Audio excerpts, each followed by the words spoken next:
And he goes jumping in. Amazing round. Great hatching from Taz. He flashes in and casts the ultimate. Luna, 20 health left. Oh, no, single flash.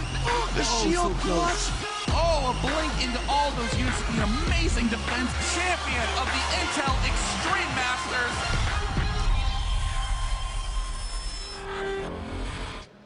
Hey guys, what's up? Rivington the Third here, hanging out IEM Comic-Con here in New York City. You guys having a good time right now?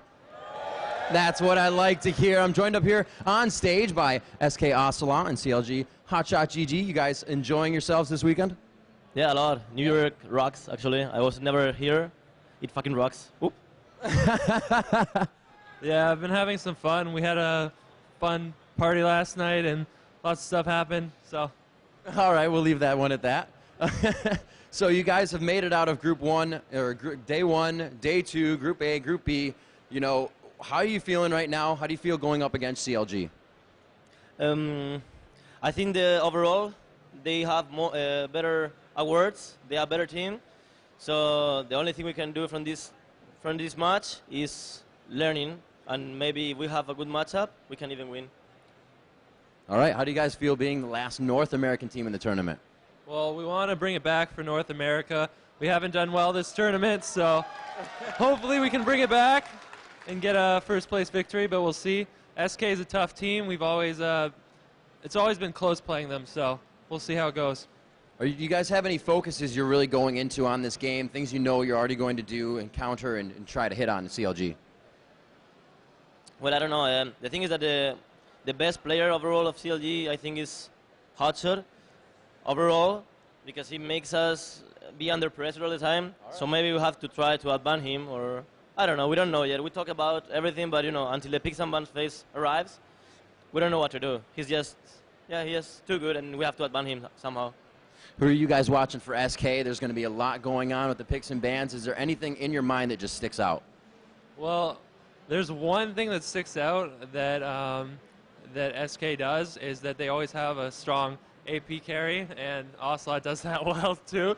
It seems like we're going back and forth, but that's honestly how we think and how we feel. So, yeah. Right on. So you guys are putting a little something on this. One of you is going to have to buy dinner if you lose. Who's buying dinner? The loser, I guess. You know, either way, I don't know about dinner, but I'll buy drinks. All right, guys, we're going to have this game going on in just a few minutes. We're going to hit you with a quick commercial break. CLG and SK to get themselves set up. Stay tuned for this next game. And he goes jumping in. Amazing round. Great hatching from Taz. He flashes in and casts the ultimate. Luna, 20 health left. Oh, no, single flash. The shield clutch. Oh, a blink into all those units. The amazing defense champion of the Intel Extreme Masters.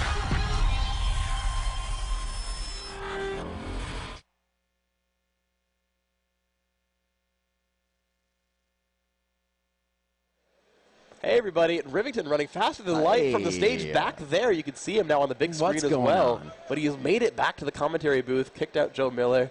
He was like, okay. Taking your spot, Joe. But Joe will be back up here as well again. So. Yeah, of course. So, the players are in the game actually, and all right. I'm ready to go. You ready to go? It looks like I am. Joe was all set up. Awesome, yeah. So I like it. And the seat's nice and warm for you. Yes. It feels kind of British in here. It's actually, it has holes in it, so it aired out quite quickly. That's really cool. Yeah. Yes. Exciting. Are you feeling British right now? No. Okay. That's fair. I mean, I was curious because you kind of kept the spot warm. You never know. But let's see. We are ready. The players are in. They're talking to each other a little bit, so a lot of them are sitting down. I think they're getting, making sure that that Hotshot, etc. They're all there and ready to go. But so SK versus CLG. SK is the blue team. They have the first pick and the first ban for this one. Yep. Who you liking for this game? CLG. Really? I'm going to have to stick with it, man. You know, they're coming out of this. I believe that SK is the stronger team coming into this match, no doubt about it. The European teams just show so much stronger, and, you know, as they say, and I've said it before, Dignitas is our team that's a few steps ahead. You know, we've seen them fall out of this tournament. You know, SK and the Euro teams always are that step ahead. Fnatic's been able to come out very strong this weekend. Cypher showing very strong as well, unfortunately being taken out. But, you know, I think SK is really going to give CLG a run for their money. Okay. Well, I know that last time these teams met at IEM China just 2 weeks ago, CLG did win. They did, So, yes. so they took them out in a very, very similar semifinal very recently.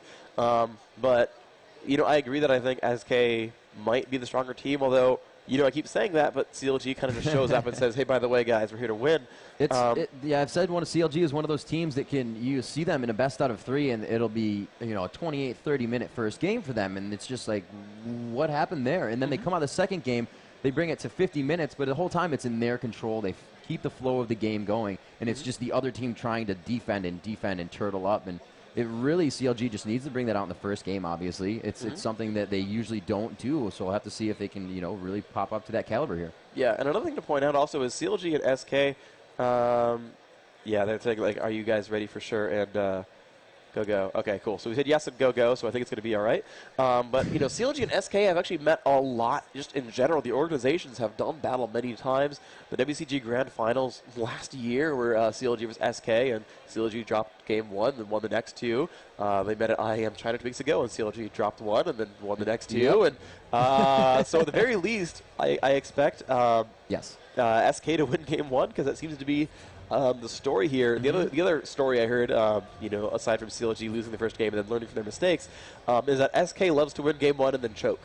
Like I've heard that story on both sides, where it's like some people say CLG, you know, likes to sort of learn from their mistakes and carry, and some like to say that CLG likes, or that SK likes to choke. So we're going to hope that, you know, in a tournament semifinal, one would not choke. And, you know, we'd hope they do well. So we will see if that's the case. But Udyr and Cassiopeia, early bans so far. CLG, yep, very much afraid. Very much afraid of Ocelot. Yeah, it looks like you're going to have that Udyr, Cass, Galio going down. They do not want that hotshot GG on Galio. Yep, first one aimed at St. Vicious, second one aimed at hotshot. Yep. We're going to see if they trust the Needly or not. You know, maybe SK thinks they'll do well against a poke comp. Maybe they can pick out the supporting lineup to that. But we'll see. Needly, an obvious hotshot aimed ban. And there's the ban against Kog'Maw. Very much known to be dominating this tournament pretty much. I think Kog'Maw has a very high win rate here. We'll see if that ends up panning out for them. Does he have a loss? He probably does at some point. Maybe one, but yeah, the win rate is very good. If you really take that in consideration, what champions have really been used, banned out this weekend, and, you know, sometimes neglected. We've seen Caitlyn banned out in a lot of games, and then she's not even a focus of the game. It seems like she actually may not be here, and she may be one of the picks since Kog'Maw's out. There's Nocturne again. 2 of the top-tier junglers out of the game right now. We still have GP. We still have a Mumu. We can get back into this one with those. I'm surprised to not see Mumu in this tournament. Trundle. Yeah. I am, actually, just because, you know, we saw him so much like in the Season 1 championships, and then he hasn't even been changed at all since, and just suddenly stopped getting picked, despite, you know, Nunu going away. But it seems like with the advent of the Bruiser top being the real big thing there, they're just not sort of worrying about it. So, well, the Bruiser going to get beefy, and, you know, we have these Bruiser junglers as well. And the first pick is going to be Gangplank, despite this Talon ban. So they're really all about that Gangplank, super strong champion.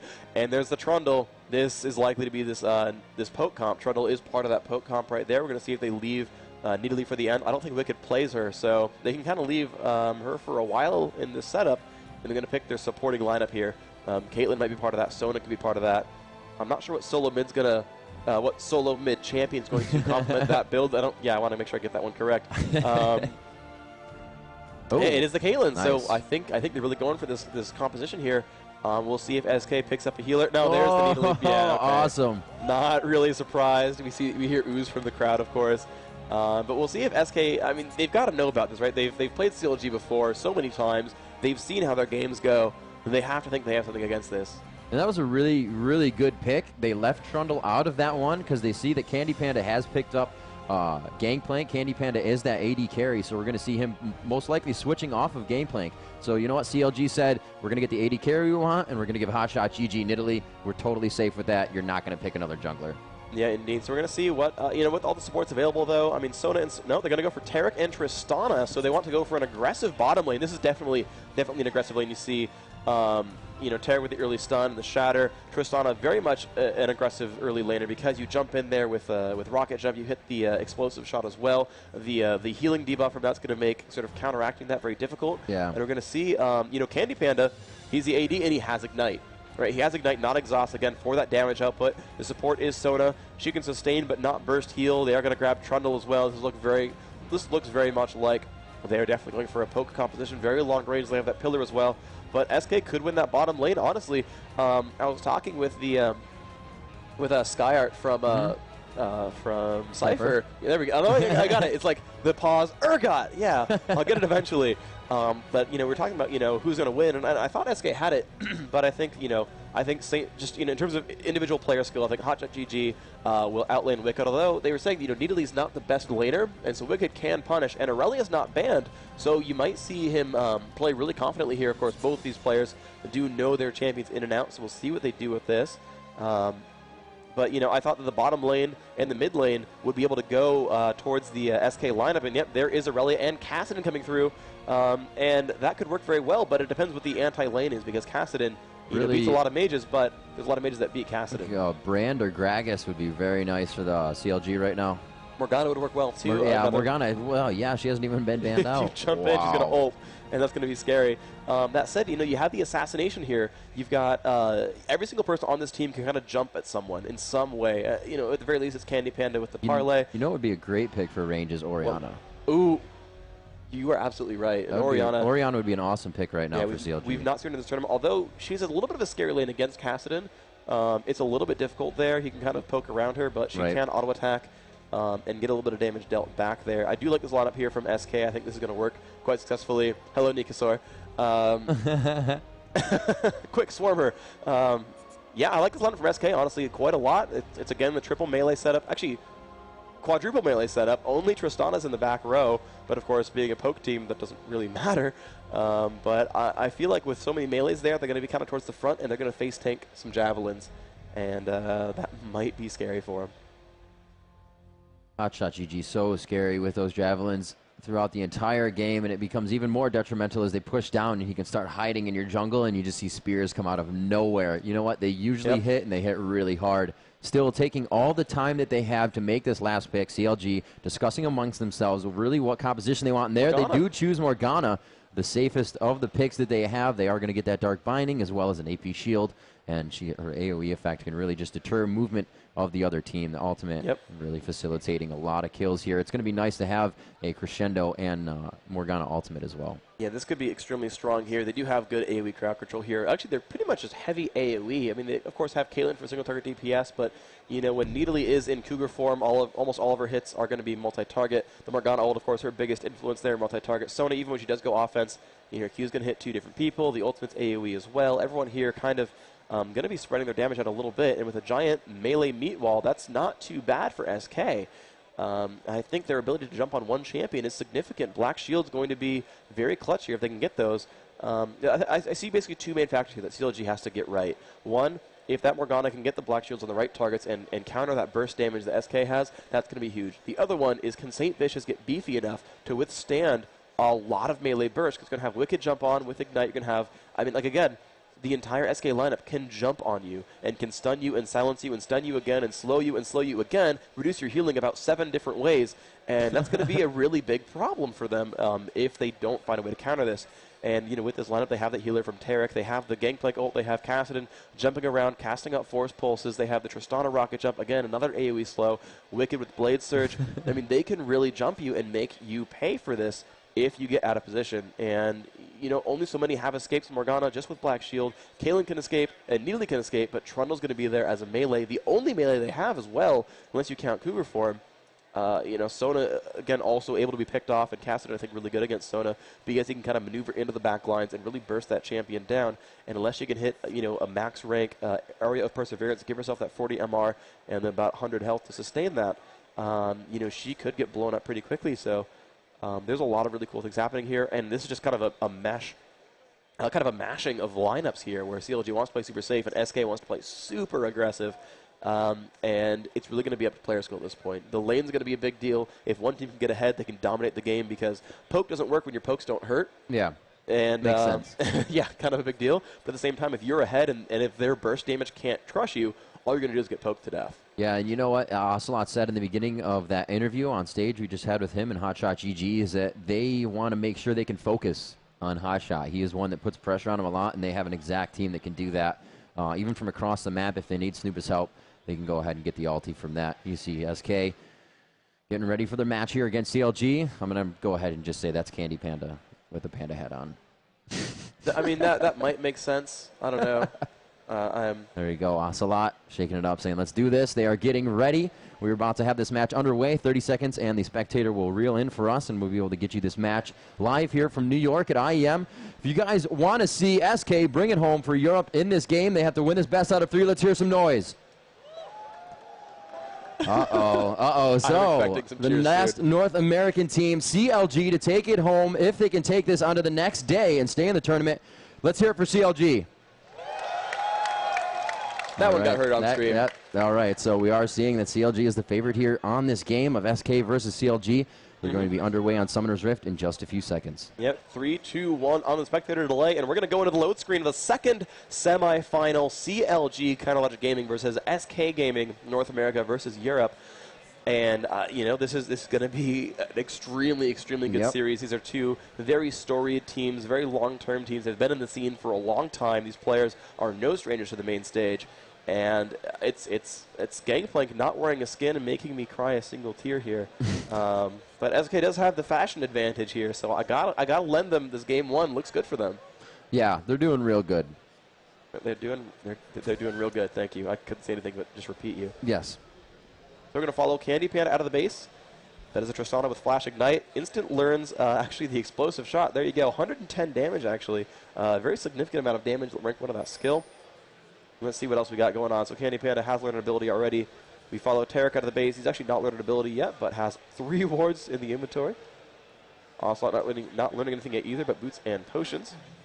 Snoop already ranking Parlay, and actually a pause. I think one of them, so we saw this actually in the first game of the last series, where the Caitlyn player didn't have his summoner spells bound to what he liked. So I think these are players, even though they had gotten here a couple hours ago and had started setting up, I guess they want to make sure that their binds are proper. They're going to make sure that they are okay with this. So milling about, you can see them sort of staring intently at their screens. And I don't see Furious clicking yet from them, but I guess they haven't really had minions spawn, so shouldn't be too far behind. We see teams talking in the background. The Volunteer National ESL admins are back there. We see guys in their fashionable SK Gaming shirts. And we do see them moving about, so of course you can see from here St. Vicious starting to jungle. And the game, of course, won't be too far behind. Sorry, Nif had troubles at Ocelot, so indeed. I'm predicting, by the way, that Trundle is going to start at Golems. I'm predicting that, and he's going to take them without getting ganked. I'm just, you know, we're a minute away from that, but I'm calling it now. I think it's going to be the case. Yeah, and someone had reset his keybinds and did says needily, so NP. And now your chat is hidden. Element's not getting caught. He does Clairvoyance for himself. We did see that, actually, in the finals against World Elite. He kind of face-checked some brush and got caught. But learned his lesson. Clairvoyance before he puts the ward down. And now, of course, CLG can see these ingresses. They have a Caitlyn trap right down there. They have this ward fashionably placed. Sees Snoopa. You're going to see CLG. Sees him dancing around. SK with almost no map vision, though. But they will not invade, so they're going to be all right. And again, they're actually changing the lineups. Look at this. They've got Chowster solo mid. CLG constantly moving around. And they've got Needly was bot, but she's recalling going top instead. So I'm actually not sure. No, Chowster's running down. Maybe they were trying to fake it out. Maybe they got Clairvoyance, but they're going to send a completely standard lineup here. Sona, Caitlyn bottom, Morgana mid. Trundle is jungling on the Golems. Yeah, quite a safe jungle for both teams right there in the beginning. Looks like they are going to start getting into the laning phase here. Morgana, it's going to be Big Fat GG versus Ocelot mid. Already going for a little bit of harass there. It says get away from the minions. And bottom lane is going to be that Nif, Candy Panda, and Tarek. And Tristana against Chowster and Elements and Sona.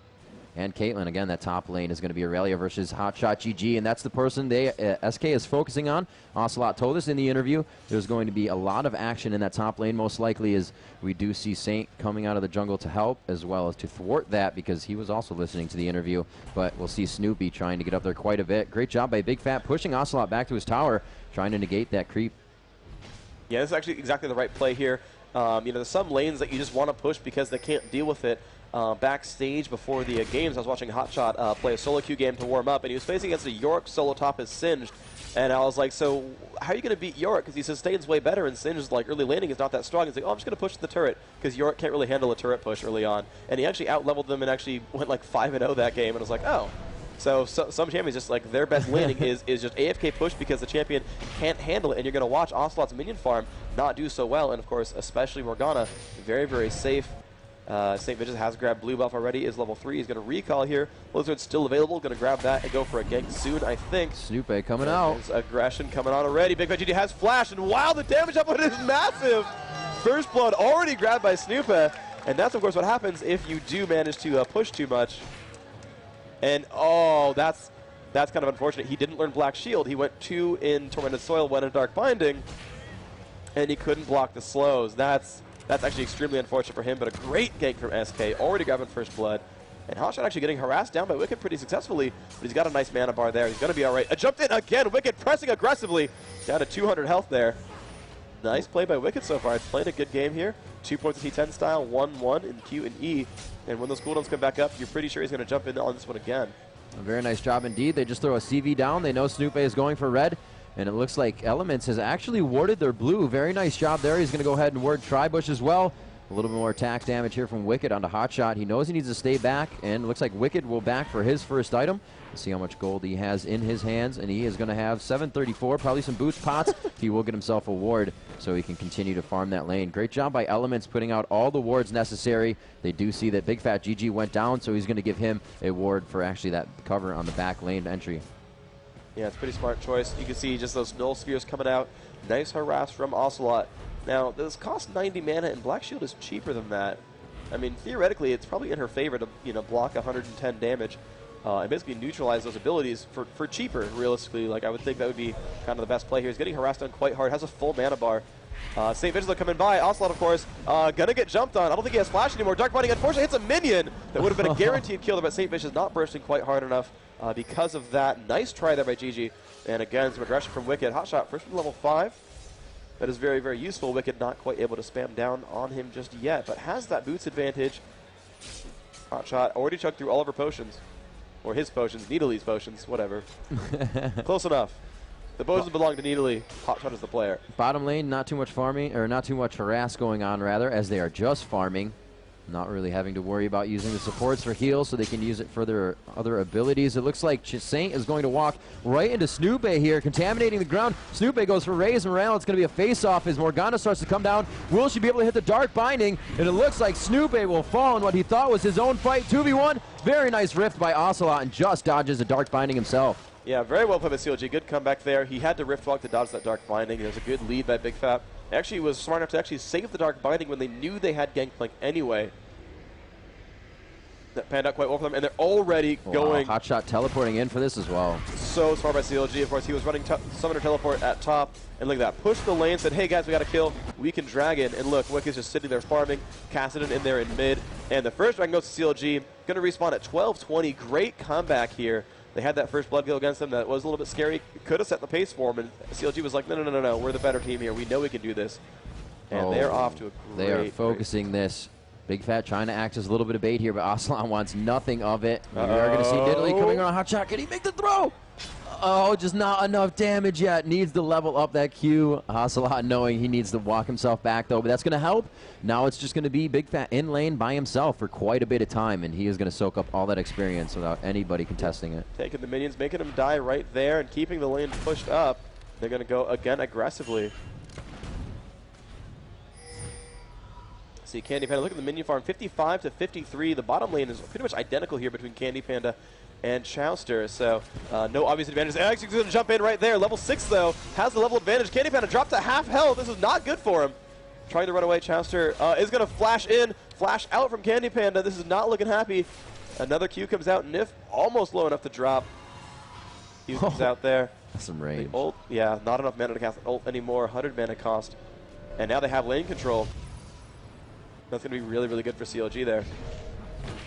There comes Greaves and a lot of potions wards. Another Doran's Blade picked up. Philosopher's Stone already grabbed on Tarek. Sona has hers already, though. Snoopy getting pretty hit up here. Getting his blue down. He's not really worried about it. Somebody came to him right now. He's waiting for it. There he goes, eating the orange out. And Big Fat GG is just going to stay in mid. Nobody's really making that move. They do have a ward right there, but I don't think that was the entry that Ocelot used to get over there. No, he went right towards that tower, so he will be able to get out safely with blue. That's going to be very nice for him. Morgana possibly getting that soon. Trundle does get blue a little bit later than Gangplank does, so that's going to be spawning in a little bit. as they continue. Looks like Sona making a move here with to ward up on Wraith Camp. A little bit of a counter ward. Very nice job. Yeah, but one disadvantage, it's a kind of minor disadvantage for CLG, is by being purple team, Hotshot being at top lane is so far from their blue buff, which means they can't easily donate a blue buff too neatly. Now, it's fine going on Morgana. That's perfectly acceptable. You know, makes a good use of all that mana and those cooldowns, but you typically see it go on neatly for those instant, you know, just constant javelin spams. And it's not going to be the case here unless they steal the blue buff or they take a lot of time kind of getting around the map. Wicked not actually hitting Hotshot with his spells. Missed quite a few of them there, but is building up towards a phage right now. Going to be pretty beefy, some nice damage output. Does have way more minions than Hotshot, of course. The Dragon is fine. They're up 800 gold because of that. Oh, wow. As far as minions go. Oh, but lots of focus on the bottom. Gangplank about 3 minions away from ulti, or getting his ulti, but it looks like he will just kind of move in, move out.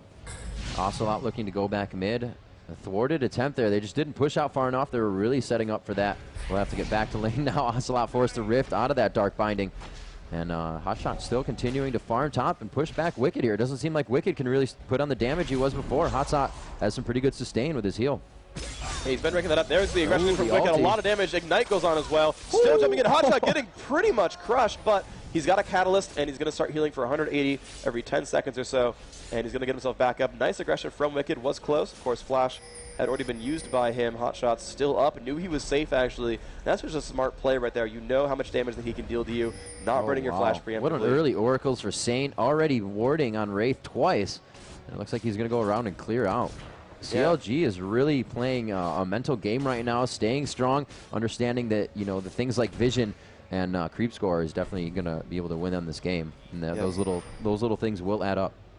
Yeah, but the gold advantage, though, despite all this, is actually dropping. They got that dragon kill. They are up 5, you know, it's worth 1,000 gold, but they're only up 500 gold. And it seems that, you know, the mechanical skill, especially that Wicked Hotshot lane, is going towards SK. They're getting ahead in gold, but, you know, Nidalee is going to get there eventually. She's not dying, of course. She's not giving away kills or anything, so she'll be in great shape. But you look at the, you know, the 81 minion kills versus the 80. The bottom lane is still equivalent. You look at the Irelia, though, 83 versus 62 is a significant advantage. The Kassadin 70 versus 79, not too far behind, but of course, good play by Big Fat, pushing that one around and actually giving himself a bit of a lead there. That's what you really want to see when you're CLG. Sona returning to lane, only grabbing that Philo stone, so she's going to keep herself getting gold. Looks like we have a pickaxe on the side of Chowster. Could be going for that Infinity Edge with the early short damage instead of the BF sword if you really wanted to push off Tristana. But we do see the Candy Panda has not purchased really yet. Went for Doran's, but has 1,000. So he may be just trying to get that 600 gold really fast and get the BF sword he's looking for. It's very likely to be the case. You see Nidalee getting jumped on again by Wicked. He could get the kill here, and the flash goes out. One more hit. No, he heals in time. Nice job by Hotshot getting out there, but Wicked definitely playing aggressively, doing a good job here. Unfortunately, his Ignite was down, so he couldn't pick up that kill, but he's playing a good game here, has that phage already. He's got the magic resist cloak as well. That could be a Wit's End or Merc Treads. It's such an advantage, especially to have against Nidalee, is to be able to stun him up, especially in her Cougar form. Yep. That's really when she's going to be able to burst you with that front end damage. Just such a nuke to be hit with when she pounces and claws. And you know, with Wicked able to just thwart that every time, walk away if he needs to in the situation, it just makes him such a more viable character against Nidalee. The heals are keeping Hotshot alive, but they're not keeping him in lane, and that's what he needs. But we're 20 seconds from Dragon, by the way. Now, Hotshot's teleport is up. He did not use it to get back to lane, but Wicked already running down towards that. They know the Dragon timer on both sides. You can see all the teams are collecting for it. Morgana already heading down. Trundle has been sweeping wards for the last 30 seconds or so. Nif already on his way. Will not hit that trap. Now, there's not a lot of vision from these guys. They see no one on CLG, but likewise, CLG sees nothing. This is going to be a blind fight almost on both sides. They get Clairvoyance. SK should not initiate here. Trap's going down from CLG. That's smart. The Wicked's actually going to initiate on the Dragon. This seems unsafe. CLG still waiting in the background. Wicked going to pull back here. They're all staying on the other side of the wall. CLG actually letting him get poked at. This is extremely smart here. They're out-sustaining, and again, this is their comp. They're poking, and by the way, Hotshot pushing top. They're buying time. I've never seen Hotshot push top alone. No, I've never seen that before. Ever. This is a unique strategy from CLG, but it's working quite well for them. And look at that. They set up behind the wall. They drop traps, and they're like, come at me, bro. We're going to win 4v4, and if you jump in, Hotshot's going to teleport. And that's such a great play by CLG. That patience was amazing because, hey, look, they got a free turret out of it. And, yep, there's the turret kill. CLG said, all right, you got time to get Dragon. DC. Don't care. Very nice there. And Italy, not somebody you can leave on the turret. She's actually quite good at taking down turrets. Her attack speed and damage is it's not very high, but it's enough to be more than the average. And that's really not what you want to leave alone in the lane. They saw 150 gold going there. That dragon's still up, maybe 190 gold as well, and that would be a very nice increase. It's like Wicked and Hotshot kind of trading some damage there. Cassidy getting a quick null onto our Big Fat in mid. Everybody's just kind of really milling about, getting that creep score down, pushing the lanes. There's no real focus on Dragon after that fight. We'll have to see what they want to do about it. Wicked's still doing well against Hotshot. The spam is off on both sides. Still chasing it. Ult goes off as well. Hotshot should survive this, but will get low. But thanks to Catalyst and Doran's Wings, should have not a big problem sustaining himself back up. Going to be all right here. The bottom lane actually pretty good for SK. Candy Pad actually pushing in onto the turret. Does have 2 points in rapid fire now. By the way, with those Tristana players out there, 1 in E, max W, then start ranking Q. Seems to be the proper build here. Going pretty well for him. Ocelot, of course, maxing Q and E. And that 1 in W to give him that mana sustain. No. Cassidy looks like Ocelot rifting out to go down, and we do see St. Vicious coming out. He throws up the Pillar of Filth, but nobody really gets hit by it. They're going to go ahead and back off of that and not get into the fight. Looks like Chauster needs to purchase. They're going to go ahead and see how much money he has. He actually has 1,600, and that should... No, he stays in lane.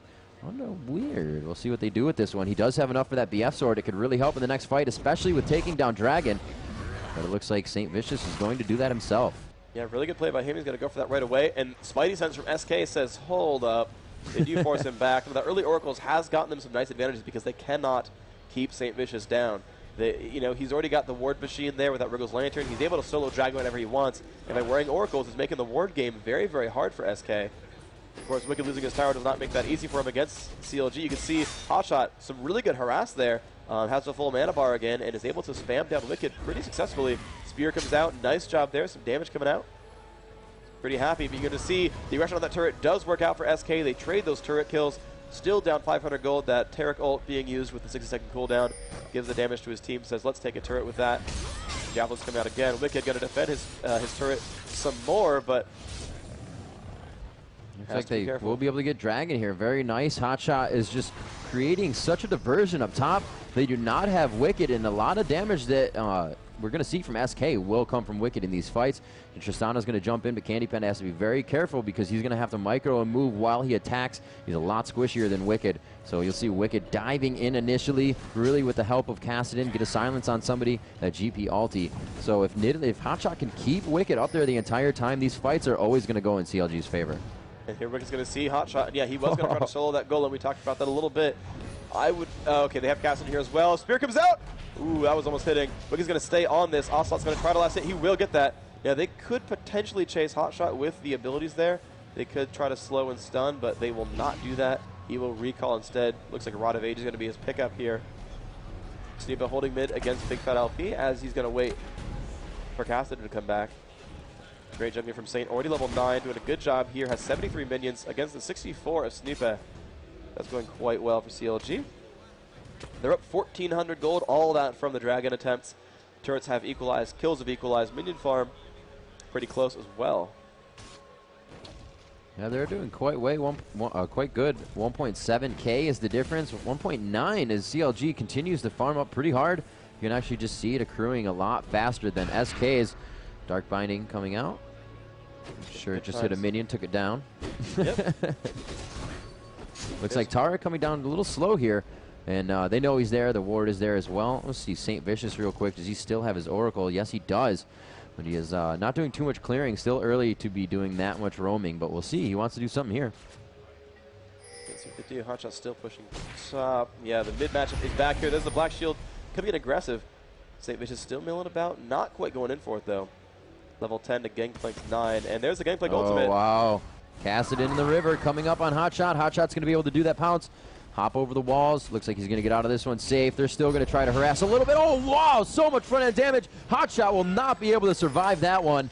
And Ocelot playing very strong and knowing the competence of his Cassidy at level 12 absolutely made quick work of Hotshot under his own tower. That was such a great read, too. It was like, okay, go ult him now because Cassidy will make it in time. And I want to give props to Ocelot for doing another thing really smart. He came up here and flashed over the wall because he knew his Rift Walk would get into range. and use that damage to help him get the kill. Exceptionally smart play. You can see he has the Rod of Ages and the Sorcerer Shoes, giving him that kill. The Magic Pen was, of course, extremely useful there. Getting hasted by Gangplank, running towards bottom because CLG is pushing there. And Nif, of course, got very low from a gank there, and the push in from Trundle. But Kassadin's here, and he's good to go. He's going to find someone. The CV is down. They see them come in. Chaucer gets a silence. He's going to get slowed as well, and Stupa is in range. There's the jump in from Tristana. A great dance from Soda, but will it be enough? Nope, won't be. But you thought the Caitlyn was alive. Nope, Chuck Testa. And now Soda getting a jump out of flashes, just out of range of the rocket jump. Going to survive that one just barely, but a nice move from SK. That roaming Kassadin got them 2 kills now. But hey, you know, you push, we kill turrets. Actually not a bad trade from CLG then getting the turret out of that from mid. Yeah, it's really good focus. CLG and SK both keeping their head in this game. If they know they're losing something, they got to get something else back. They've been doing it every time. There was a dragon. They took a turret. And wow, being jumped on. Big Fat did put up the shield, but there's a lot of damage, and Wicked chases. Not enough mana, though. And very nice by Big Fat. He will be able to save himself easily with his ultimate. That would have stunned up both Wicked and Ocelot. Yep. But they were deterred by that. Like I said, 0 mana. Ocelot also quite low on mana. Yeah, he did burn his flash to do that, though. That's going to be a danger there. And so now he's going to be a little bit unsafe. Only 1 rank in that black shield, but we'll see if that ends up panning out for him. Good block, just enough slows. Galen trying to defend this turret, but they're pressing on aggressively. Tarek again with an ultimate, giving his team a lot of damage here, and they're just pressing so aggressively. That turret does go down 2-2 on turrets. SK making that one happen. And of course, solo top, just Hotshot getting farmed up. He's getting way up there, 149. His whole team is last hitting quite well, actually, but Candy Panda, 172. And that is the goal of Tristana, by the way, is to be the beefiest, most BA range carry in the game. 700-something range at the end of that. Has the Infinity Edge by 20 minutes. That is not bad at all. No slouch on the gold income. And he's going to be a big force for this team. He will be supported by Tarek and by Gangplank, and that'll be really good for him. But he's going to really hope that his team can be disruptive because he's going to want to get those auto attacks out. He's going to want to try to melt melees. I love this every time. Hotshot goes back to buy, and he doesn't even think about it. He's like, I think I'll go top lane again. There's minions there. Just continuing to farm the entire game. 149 for him, 160 and 172 is the highest right now on Tristana for SK. So he needs to do some work for himself. He wants to get back up there. Hasn't been getting too many kills in his favor. So he needs to make sure that he stays in the game if he is going to play that top lane aggression.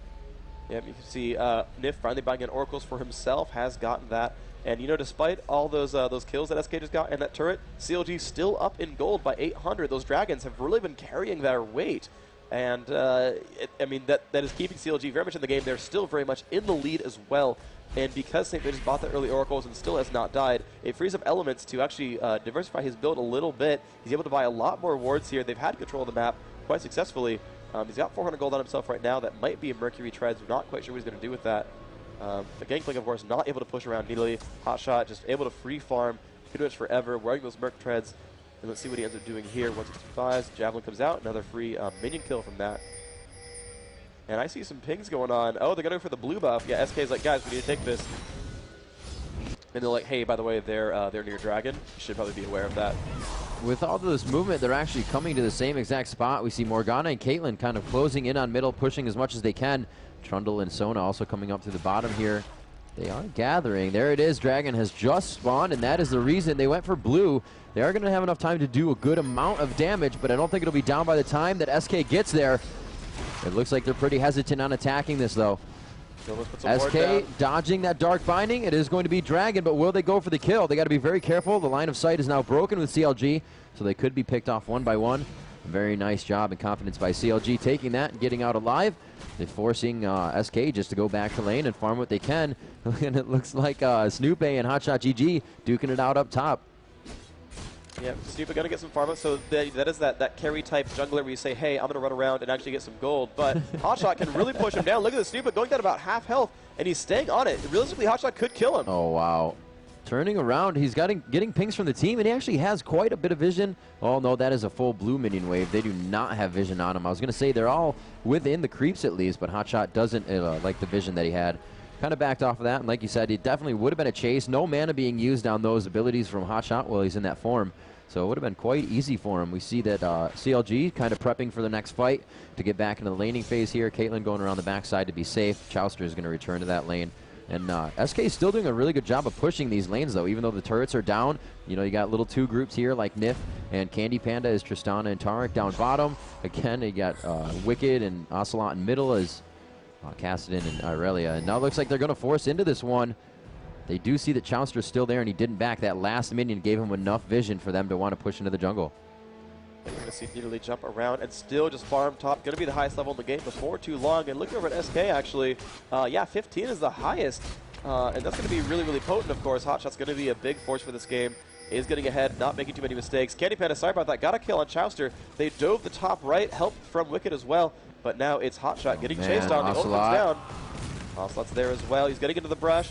He's been revealed. Nice flash there from Hotshot. Trying to get away still. Going rather quickly, but Ocelot not giving up the chase. Wicked has killed that one turret. They're pushing top right quite well, but it's a 2v1, which means CLG is going to catch up into a 2v1 as well. Stun doesn't matter because it's Black Shield. Tristana hitting pretty hard, but Wicked could go down here. One more hit from Saint. That's going to be a kill, and there is the stun coming out from Soda. And, oh, they have to flash out. The rocket jump did not make it over. They're trying to run. I thought Candy Panda was done, jumped right into the wall and got... Oh, what an amazing pillar by Saint Vicious. Great job to pick up Candy Panda before he could get out, just before the rocket jump came back up off cooldown. Yeah, excellent job by them. Picked up the 2 main carries in Wicked and Candy Panda. The pings are off, and they're going to basically take map control from this. Now, they're down turrets now. They did get that turret kill picked up. They did get the 1 kill earlier on onto Chouster. He does have that Bloodthirster, so that's been dropped off. Actually, interestingly, he went pickaxe and was like, actually, I'm going to go Bloodthirster anyway. So he had that damage for a little while, but went for that build. Now has an attack speed. And actually, they're going to jump in onto Elements, but Ocelot's been caught here. Slowed a lot. Elements getting lower. Tarek's going to land a stun, and they're going to actually back off on both sides. Elements down to 300 health, and 0 mana actually is quite scary. They've cleared out some wards as well, and the ping is off on blue buff. And actually, this might have been a confluence of events that allows SK to actually take over the Golem. They're camping in the brush right now. They know what the plan is. Big Fat low on mana. No ult, no flash. But SK is not pressing in. I'm surprised at that, actually. They didn't go for the steal there. Gangplank just taking solo top forever, and they're going to let him farm, and they're going to let Wicked kind of roam and try to pick up kills. I'm not sure if that's necessarily the best idea, but he's getting basically Frozen Mallet and Atma's Impaler. Kind of a different build there. We're not seeing the Trinity Force just yet. Or maybe ever. Yeah, that was a really passive blue, and since then, there's been a lot of focus just towards top. They've been walking top. Nobody even aggressed on that blue. They had vision on it. And Cassidy goes up. Looks like they do have a ward on Wraith, but that was placed quite a bit earlier. They're still going to focus on this, and it looks like they said before, they want to focus Hotshot. They're about to put 3 on that right now. A very nice rocket shooting out Hotshot GG from his turret, and he is going to be forced to be taken down. There it is, coming in with the null. And he is going to be picked up by Cassidy. Very nice. Ocelot is the one you really want to be farmed right now. Candy Panda couldn't have got in there. It's also one you would want to get a kill. But Ocelot just doing so much damage and playing, you know, so accurately with his rifts and his flashes that is somebody you want on the map at all times. Yep. CLG counterattacking mid, that was a great choice here. When we saw that before, but it's like, oh, it's a 4v5, better take a turret. And, you know, they're getting positioning for it, but looks like they're going to have to make them afraid. SK are moving back over, but CLG, of course, controlling quite well. Kaelin's going to get some of that farm at bottom, it seems likely, though they're staying around mid, actually. Maybe they're not going to do that. Wicked doing a decent job, getting himself some more gold, 196 minions. Not quite enough for Mallet just yet, but very deadly, 171 attack damage. And now, actually, CLG going for a steal on blue, potentially. They've cleared out some wards there, they put traps down. They're doing a wonderful job of getting rid of SK's vision. I mean, their ability to be map technicians is actually quite good. Staying in the middle still, power and numbers, always making sure it's a group of 2, and you can see doing the same thing down bottom. Nif and Candy Panda kind of sticking together as that AD. Well, no, Nif's going to turn around. He notices that there's something middle. Wicked going to try to clear as many minions. Saint just throwing out a pillar. Very nice. That timing of the torrented soil and the pillar was amazing. It's like they knew they were both going to do it, and they put it in that choke point of the turret where you would have gotten stuck in the damage for at least 2 to 3 seconds. They are just second little nuances that these guys think of, and it happens instantly, and the reason they're winning a lot of these fights. And that's what I said. Once CLG pushes up to the second turret, Hotshot is going to sit in the jungle and just huff spears out his Nidalee. That's really what you'll see from a player. And right now they're trying to ultimate used by Wicked just to deter their minions and get these guys to back off. Yep, and of course this Tarek is now maxing his heal, trying to get a sustain up because the CLG poked 2 healers. And a lot of long-range skill shots. Going to make this difficult for SK. We saw Ocelot jump in, try to harass down Hotshot. They did make them push off the turret, and Dragon has now respawned at 28 minutes. And this could be CLG pushing the wave and then immediately backing up and going for it. They do have that haste with Sona. They do have a lot of good tools to get themselves better positioning. And they're looking good for this. Needly Sphere, they are dodging them. So good job by SK dodging these spears off. They're getting farmed, and they're pinging. Purple team has pinged for Dragon. They're going. And now they have that ward down that's been revealed. It's going to get dropped. But they know what's going on here. Lots of wards going down. Javelin will miss again. Got wards almost everywhere. And SK going to make it through, hit the trap, but they're going to reveal and kill another ward here. Cashin's kind of far. He's pushing the wave. SK, Wicked, kind of getting caught out here. Javelin to the face and a pillar. He's going to get jumped on right now. Charity Saint in front, but a nice pull back from Wicked. Oh, wow, they got CLG to split. Yeah, they got him to split. And Cassin's going to come in on St. Vicious. They could jump on this one. Tristana's going for it. He's no crits just yet, but they hit pretty hard when he finally lands one. The big fat GG kind of alone. Tristana jumps in again. Black Shield. A perfect ult from Sona and Morgana. Wicked will fall, and actually Big Fat LP lives. But they're going to keep moving on. Will they get any more kills? Wicked does get the kill up on a Morgana. They traded 1 for 1. They're going to keep trying to go. Tristana jumps over the wall. Ocelot's been caught, but he gets up to Caitlyn. Now onto Hotshot. He's been silenced. They're trying to jump in. Can they get the slow? Big St. Vitch is going to get caught. Now the heal comes out. He will drop down to Ocelot. They're jumping in again. Candy Panic coming in. Ocelot again. Another kill. Just will not give up this chase. Hotshot gets away, but oh my gosh, they cleaned up 3 kills on a chase. That was phenomenal from SK, and Ocelot, pretty much, I'm sure he's got a death cap when he goes back to base. Absolutely amazing gold. perseverance and pursuit of CLG in that fight. And right from the beginning, it looked really bad for CLG. They turned it around for a good few seconds, but there were just not enough of the abilities there when the crescendo happened from Elements for them to react on it. They had great positioning with Morgana, but when they split to the tri-bush and down the river, they lost a lot of the cooldowns that they needed in that fight. Yeah, absolutely the case. You're absolutely right there. I mean, the double ults were so phenomenal, but the double ult had only 2 of them. You know, that split you talked about, absolutely the case. They had literally perfect Morgana and Sona ults. Hit 4 champions. You can't expect to do better than that in a game. Yeah. Getting all 5 is like ludicrous, but obviously hilarious when it happens. But there was no one else. Caitlyn got separated. St. Vicious got separated as well. That Trundle, all their sort of DPS there was actually separated out. And yeah, they got the kill on Wicked. It was a great play by Big Fat. He got that kill up there, and it was a wonderful job. But they had no one to finish those kills out, and that was such a huge deal because then SK was like, yeah, we lost 1, but by the way, we have Ignites like everywhere. Tristana refreshed her rocket jump, and I mean, that built them a huge lead from that, and now they're up 4,000 gold. They got that Dragon on the retreat. They, of course, got the inhibitor as well, and that's the thing, is now that the bottom lane that's pushed, you know, SK can stay at the top half of the map, and with Dragon gone as well, they can stay at the top half, always be a Baron threat, always look to steal the enemy red. And those top 2 lanes, of course, are the ones that are able to be pushed now. And this is actually the best lane for SK to have taken. Yeah. Tristana doing an amazing job right now. Candy Panda, 250 CS, Infinity Edge, and the Phantom Dancer. Their early purchase of the pickaxe looks like it hurt Chauster as he still went for a Bloodthirster and then into the Zeal. So he did not initially go for that Infinity Edge. Not enough money in the hands of the CLG right now, and they really need to pick it up. They are down 5.3K. to this SK team. SK really pulling it out here in the last few minutes. We're now at our 31-minute mark, 9-4. SK pushing very hard right now after CLG was doing what was really the flow of their game. Yeah, they are definitely dominating the pace here, but SK did a great job jumping in there. Wicked not quite going to get caught, but Ocelot actually getting kind of owned by that turret there. It was a mistake to jump in like that. The turret goes down, and they're going to jump in onto St. Vicious, and Wicked going to take a lot of flack here. They're going to get this minion wave out. Doesn't look like they want to push too far past that. They know they're getting out-poked in that situation. Wicked and Ocelot both quite hurt just from really not even fighting the other team. As you said, Ocelot kind of taking a turret. I thought he was going to do a little. He probably thought he was going to do a little bit more damage and feel all right about it. But you know, right now they have good vision with the minions that are going in, and they're going to try to bait a Baron here. No, maybe not. They changed their mind. Across Ocelot now in there, and they're going to go in and take the Golem. Really smart choice. I mean, they want to take those buffs first and then say, okay, if we are going to bait Golem, let's not leave Golem, like, or if we're going to bait Baron, let's not leave Golem on the field. That's just silly. Ocelot's power level jumps to over 9,000 when he has that blue buff, and it was only 801 before, but now he's a very big threat. They are moving out. Good invasion. They're kind of sticking with it, though. They do have Wicked. Let's see, Wicked, do you have... He does not have a Wriggles, but he does have a lot of damage, a lot of HP. He's going Mogs build. Or Atma, at least this point, does not have the Mogs.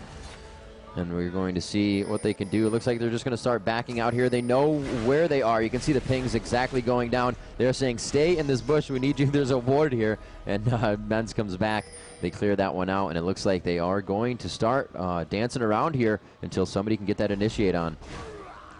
Yeah, indeed. They are towards the back line. Of course, they don't have a lot of ward coverage here. They finally put one down. They didn't see anything otherwise. And SK does not. Okay, now they start to see CLG. But they had not seen them for a while. It's actually pretty safe for them. They're going to recall a few, but again, SK's vision, they ping it. They kind of know, but yeah, there's a CV. They've spotted them. They've cleared some wards out. CLG has good ward coverage in their own jungle. They have having to be a little bit careful there. People will take that one down. And they're coming right back for Baron. Yep. And they're going to say, it looks like Wicked has actually popped a red pot as well. It's going to give him some more attack damage, a little bit of HP. And they will begin it. They do have a little bit of vision from, I believe it's a CV. That's going to wear off, and they know that the entire team was running back. Do they have enough time to ring around the Rosie and get back? They're doing a lot of damage to Baron. This is going to be a lot of gold for SK and a huge buff, increase in health, damage, and mana. And here they are. They're going to be running with this one. They may make a final push here, or they may just go for these inhibitors. They do have one down already. They have free reign at split pushing all the way into the base, and they have really good minion waves all the way past river in each lane right now. They are set up for this game. Yeah, they are in such wonderful places right now. They're winning 7,000 gold, and they're going to push through with this fresh Baron about to get a small minion wave here, and they're going in for it. Let's see what they can do. Wicked's kind of in front, and there's Morgana landing a great ultimate in there. A lot of damage coming out. Gangplank ults in there. Wicked's going to initiate, but gets stunned. Soda hits on many, many, many targets. Gangplank is the first one to fall. Goodbye SK, but they've traded back now, and they're going to pick down, looks like 2 for 1, and now Panda jumps in. That's going to be a kill onto Morgana. Black Shield will not stop bullets, and now in Soda gets crit and does drop down. Hotshot now on the turret. Can they do enough damage? Wicked is trying. Yes, Rift Walk.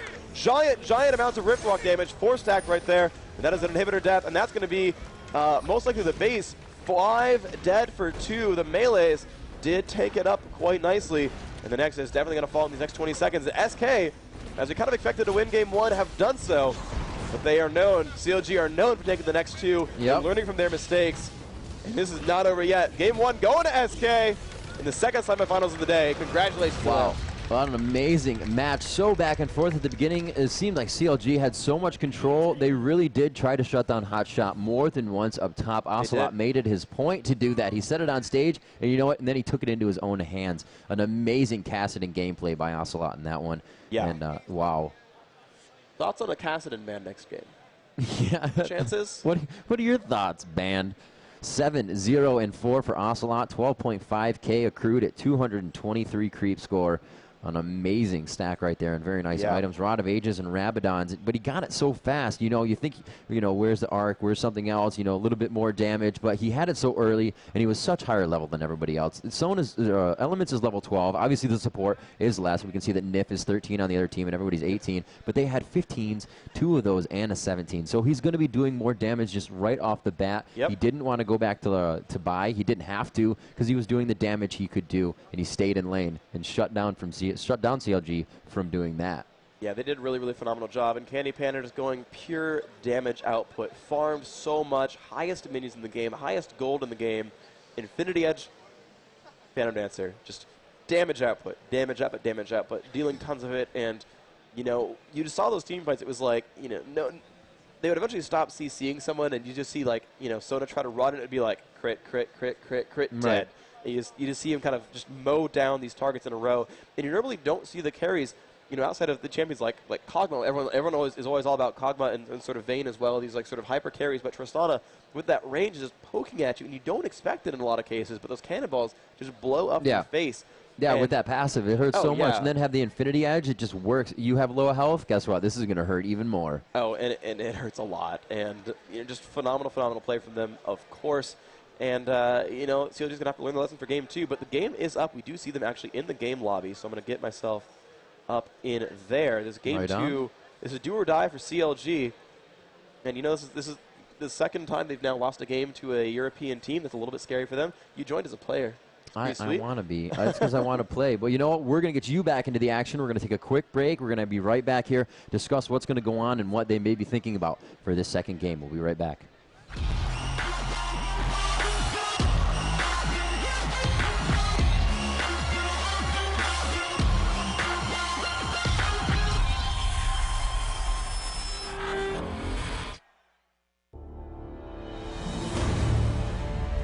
first stop of Season 6 of the Intel Extreme Masters will take place in one of the world's most advanced gaming centers, the Cybersport Arena in Kiev, Ukraine. It will be the first global challenge of the new year 2012, and it'll take place between January 19th till the 22nd. You can expect the best gamers in the world to face off head-to-head in our 3 disciplines: Counter-Strike 1.6, StarCraft 2, and of course League of Legends. Make sure you join us live in Kiev at the Cybersport Arena or here live on ESL TV.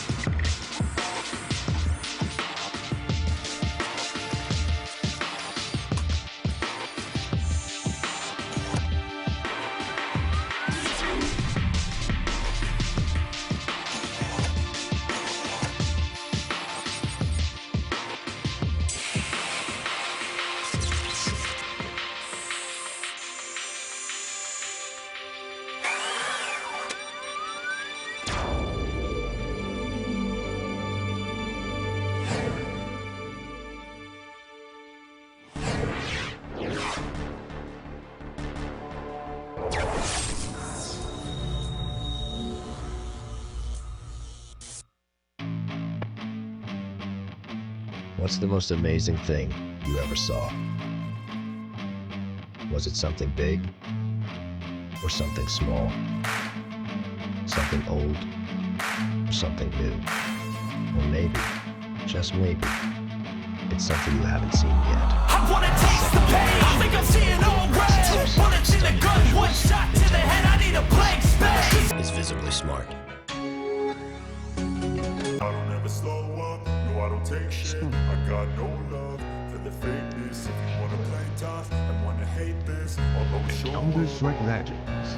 I don't ever slow up, no I don't take shit. I got no love for the fakeness. If you wanna play.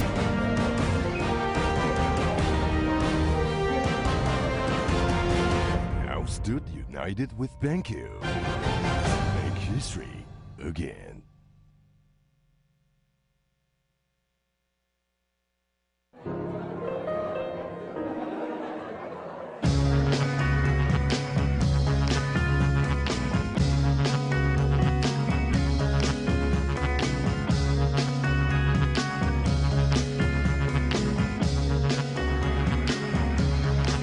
Phil, have you found opponents already? Phil? Phil! Do we have an opponents yet? Phil? Phil! You're not fantasizing about my girlfriend again, are you? Boring! Are they penguins or are they sloths? They want a show? We'll give them a show. Ready, Kowalski? Roger that. Operation Rico Star is afoot. Bingo.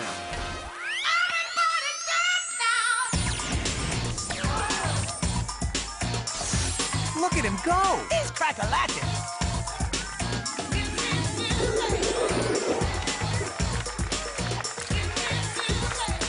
Mission accomplished. No more smiling and waving for us, boys. High fives all around. When the second generation Intel Core i5 processor goes in, amazing visual performance comes out. That's visibly smart.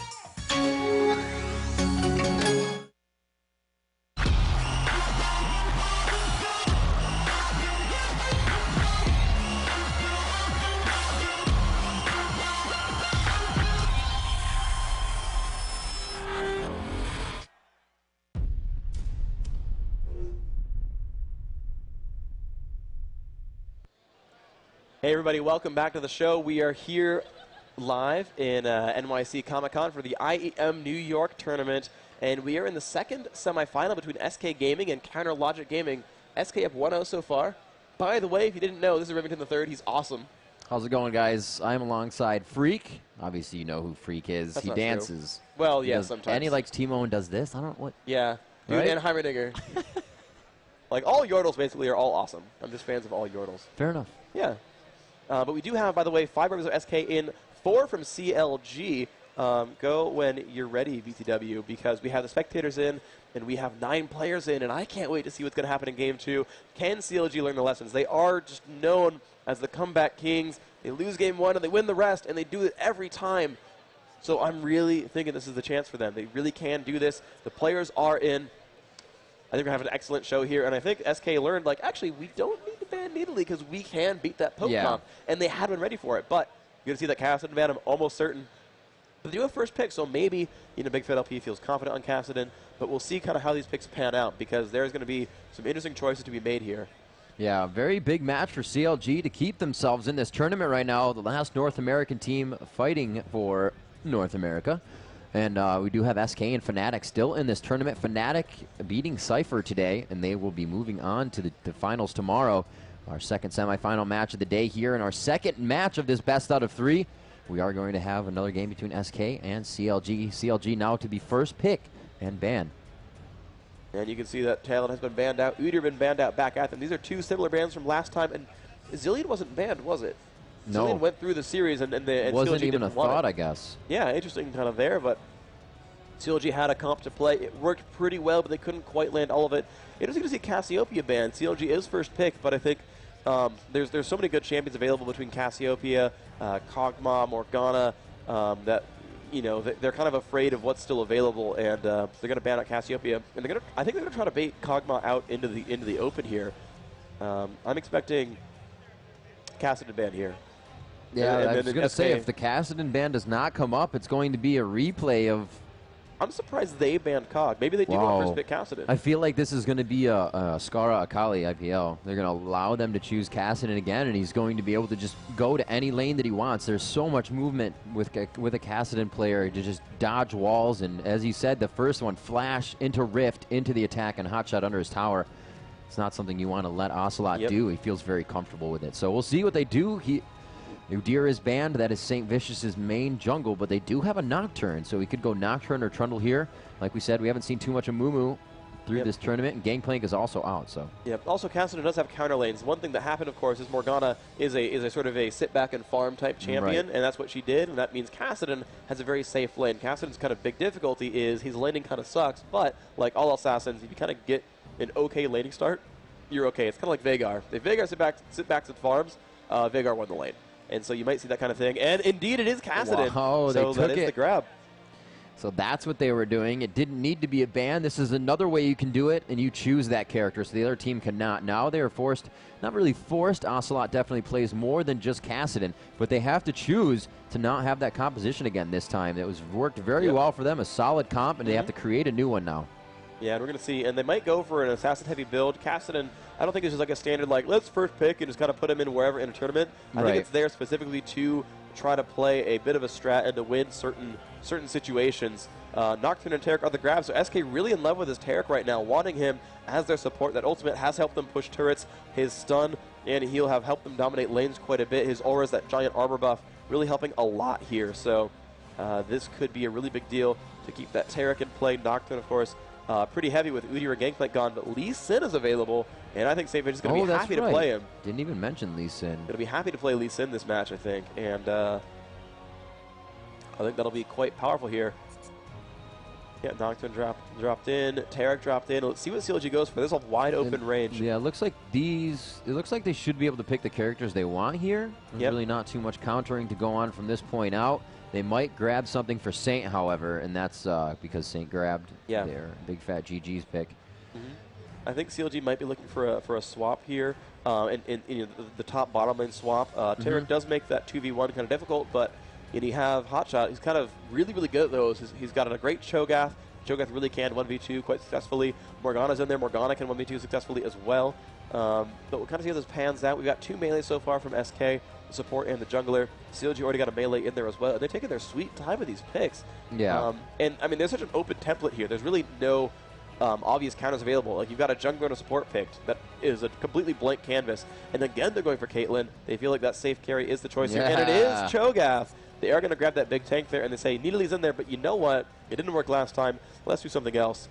And I like this a lot. They have a big meat wall there, and that's going to be hard to break through. It's the Chase Cho'Gath technique. Yeah, the Chase Cho'Gath technique. And he can outlane Aurelia. He can ignore Aurelia and just sustain this lane. Going to be much better than Needly, where Needly could get bursted down and chased out and had to sort of heal. But Cho'Gath going to be naturally a bit tankier, and he has a little bit better sustain as well, as long as he's not pushed out of lane. And he's actually going Flash Ignite as well, so he's going for an aggressive lane, wants to actually bully Wicked out. And Vayne going to be the grab, so with the same champions available, going Vayne instead of Taric, even though they have kind of a blank slate here. Vayne instead of Tristana, even though you're facing assassins both in Cho'Gath and in Kassadin, but I think he figures, hey, well, if Kassadin jumps me, I can push him back. If Cho becomes a threat, I have Silver Bolts. This makes a lot of sense here. They do have 2 true damage champions here. Vayne and Aurelia, they potentially could cut through Hotshot, and we've seen that in the games. You know, CLG, yeah, they've won games because they have Hotshot sit there and bait damage for like ever. We're like, oh, you're doing Baron and we don't have a person alive. Hotshot, go waste 30 seconds. Okay. Yeah, exactly. Chase me forever. Yeah. When we saw that, too, the whole team was like, oh, he's at half. We could probably follow him. Oh, wait. The other 4 are bottom taking the inhibitor. Exactly. But this is going to be great for SK with the amount of aura that Taric can give everybody's AD AP. That is a very dangerous team. Yeah, this is definitely deadly. I mean, Nocturne's going to run around with like plus 80 damage out of nowhere. His Q gives him some, etc., etc. Here, have this. Yeah, right? This is for you. Do you know what that reference is? Actually, no. I laughed anyway because I figured it was a joke. And I didn't want to feel stupid, but now, of course, I do. Ramus. Okay. That wasn't even on purpose. I just said, okay. Oh, Trundle, he's trolling me. Ramus was good, though. Could have got some ganks in there. So, St. Vicious choosing not to go with Lee Sin. Yep, it seems like Trundle is like the champion of the day for the last week, which makes so much sense. Chat says his name on stage, and everybody wants to use Trundle. Exactly. 7-second pillar. Oh, my gosh. So, yeah, I mean, it's a half similar lineup here from CLG. They've got another sustained support, the jungle Trundle, the ranged Caitlyn. They've taken that Kassadin away from SK. But SK still has a lot of assassination. They've got Vayne, Aurelia, Nocturne. They still have that same sort of feeling of I can jump on you from kind of anywhere. Nocturne, Aurelia, and Gragas being picked up. Why they could really separate these champions out. I mean, you separate the Cho from anyone else. You can pin him against a wall. I mean, you don't really want to focus Cho, but it's possible. Wicked not running teleport, neither is Hotshot. So that's kind of a big deal to see. You know, if that pans out in a certain way, where who has the better map awareness is going to show up in time and not kind of have to face against those 5v4s. Certainly, Hotshot going to be a good pusher there. The AoEs from Cho'Gath going to really help him out a lot. Gragas should have a good lane against Kassadin. Just like with the Morgana game, he can kind of bully him around, push him to the turret. Kassadin not the best lane farmer at a turret, but he's going to try, of course. And also, I did say he was playing some Gragas. He was training him a bit.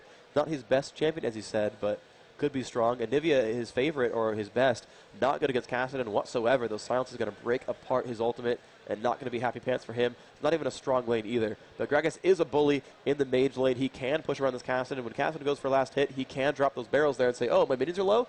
Barrels sit there. You go for last hit, blow up. He's going to do that a lot. He's going to blow them up over and over, and that's going to be pretty much sad panda for Big Fat LP. So we'll see if Ocelot can dominate that lane. We do have 2 ignites on both sides. Looks like 1 exhaust. So actually mirrored summoner spells. We'll see how that pans out. Yeah, they do have quite a bit of ignite. Yeah, 2 ignite, exhaust, flash. So it's going to be a big game here. We can see Team SK there getting ready for it. Candy Panda, second in line. Great. Yes, Ocelot in the middle playing an amazing game for his team last time. Getting his glasses all cleaned up so it can happen again. He is prepared. We got CLG on the other side. They are also waiting to play this game. We're going to have it going underway in just 40 seconds. These guys have amazing picks right now. It is, like you said, a little bit of a poke game / jump on you from SK. But we're going to have to see if CLG can stay on the outside. They do have that global heal from Elements. So one of the first times in this tournament we're going to see him taking Soraka.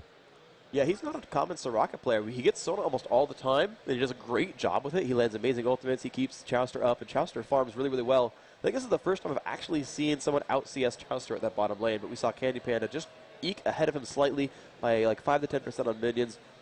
But, with Caitlyn having the safety, I'm not sure if Vayne's going to get enough heal from Taric early on to last hit perfectly early in the game.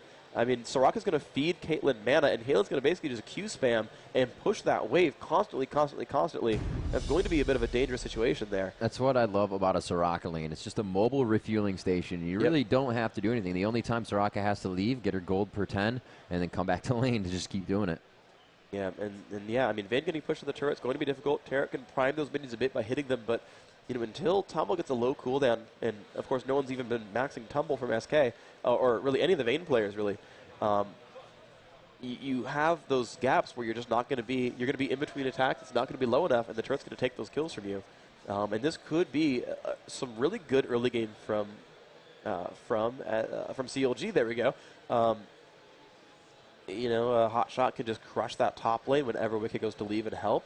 And I think he's going to have to, because Chowster is going to be able to dominate this lane, I feel, especially early on. Now, certainly the late game does go to Vayne. Vayne just scales harder into the game, but she's shorter range, a little bit less safe, and she might get blown up by Cassidy. It just kind of depends on the magic resist and how well she gets babysat. But, the ability for CLG to dominate each one of these lanes, I think all these lanes can be advantageous. I think the jungle Trundle going to do a lot of good things. We'll probably be able to outfight Nocturne if they do 1v1 battles. The ganks are pretty similar. That Pillar is pretty close in power to that Fear Chain, but he's going to have so much burst damage with that auto attack, Q auto attack. You can really sort of do a lot of pain there. But we are in the load screen here. We see Santa Gragas come out from Ocelot, copying Shushe. And we are into the game, so I guess we already know who the crowd favorites are. We had that come out, and it was like 90-1 of CLG fans in the audience. And Hotshot's making his way outside the base. Looks like everybody's going straight out. They're going to cut into the jungle to the left. No, SK is going to go straight out. They are all going to mid lane here. Looks like they're going to go for the quick invasion right down the river. They are not going to head into their jungle. They're going to, oh no, they're going to stay right. Chowster, pretty dangerous. Hopefully staying on the left side of that. Going to go ahead and lay down a trap. Great skill to get for Caitlyn first. It's kind of just something you can easily do. Caitlyn's really not going to get that caliber net first. You want to be able to stun somebody. I mean, it can happen that you just want to slow them if the team already has some stuns up, but that is such a big advantage to have at level 1 and to just do free damage to someone. They are going to set up in the bottom tri-bush. Quite common. Oh, wow, Saint's there. Will they decide to move? And they are. Nif is going to be the first move onto this. Saint does maybe see him coming around the corner. The first Dazzle is out. They're going to have a 5v1. Does he go down? The Ignite is on. And the first blood at 1 minute and 10 seconds into this game. SK already putting CLG on the back burner. Yeah, and that was an excellent play right there. Although we saw from the last time, when we saw Cypher against Fnatic, that early first blood against the jungler, it was an early game advantage, but late game didn't really seem to pan out as a team with better coordination made that happen. Wow, that was a team effort. Everybody got an assist on it, and Vayne with the kill. That is a really big increase. That's the one person you want to get those kills, too. The Vayne's going to be happy to wear boots and an extra potion because of that. Wow. Yeah, that's just awesome. So useful. SK, or CLG rather, definitely going to continue with that. It looks like Saint is going to go for top. They did not steal his golems, which he would be quite happy about when he gets there and finds out. But he is still going to start top. We get a little different path here, and he's going to get himself going. Yeah, Saint doing a good job here. He's got a lot of damage on that. It won't take too much as he kills this golem off. Nice bit of healing done as well. We'll see Big Fat versus Ocelot in mid is indeed the lane. Double melee mage. We'll see how this pans out. Both of them quite mobile as well. Ocelot gets silenced, and they're just last hitting against each other right now, but the harass should be coming before too long when the Doran's wings come up on this Gragas.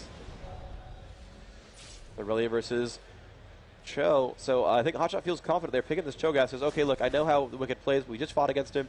I know what I can do to beat him. Give me Cho'Gath. I got this. Don't worry. Put this game in my backpack. We got this. Meanwhile, bottom lane. He's going to do pretty well. I'm trying to see what he will level second here. Oh, wow. Good damage coming out of the hands of Wicked. Nice. Nice hits there. Getting that true damage on. Heading down towards Gragas. Gragas goes for the body slam through. And oh, really? They CV'd so he could barrel steal the Wraiths and still thwart Saint's jungle. They're doing everything they can to negate him getting through that jungle as fast as he can. Yep, he still does have 90. Only actually missed out, I think, one of the Wraiths there, but hey, it doesn't really hurt, right? I think he actually canceled level 3 by doing that. Yeah, he actually kept him from getting level 3 right away. Not a big deal because he's going to get it off. He's going to get all the XP anyway. Not too much harass down bottom. Both are just farming. Element's doing a great job of keeping Chowster and his mana up. And finally, Nocturne coming back. Snoop Egg going to go for his blue as his next cycle through the jungle, those little camps, and then the big camps. And we're going to see him possibly coming out in the lane quite soon. Looks like Ocelot is faring quite well against Big Fat here in mid. A little bit of low mana. Takes some good damage from the Q. But I think both of them are just going to be able to duke it out here. Great pushing by Big Fat to cause Ocelot to lose this farm. Yep, absolutely the case here. And yep, back up onto the turret. Can he get the kills? He's missing a couple, actually. Yeah, and you're absolutely right. A couple got denied by that turret there. Very, very awesome stuff. And they're actually milling about. Looks like an early gank coming in onto Aurelia. She should have flash up. And here comes St. Vicious. Big Fat coming out around the back side. He doesn't know about this. Nocturne's coming from the jungle. Oh, she's playing aggressive, and there they go. She's going to flash. Silence, there's a slow. Wicked going to get knocked back a little bit. All right. They burned her flash. They can come back in the next, like, 4 minutes. And if they get before 8:30, they're going to get her. So let's see what they do. Oh, I don't think Big Fat saw Nocturne. He is right there. He's going to get the fear on him. He does not have it. He does have flash, but I don't think he's going to be using it.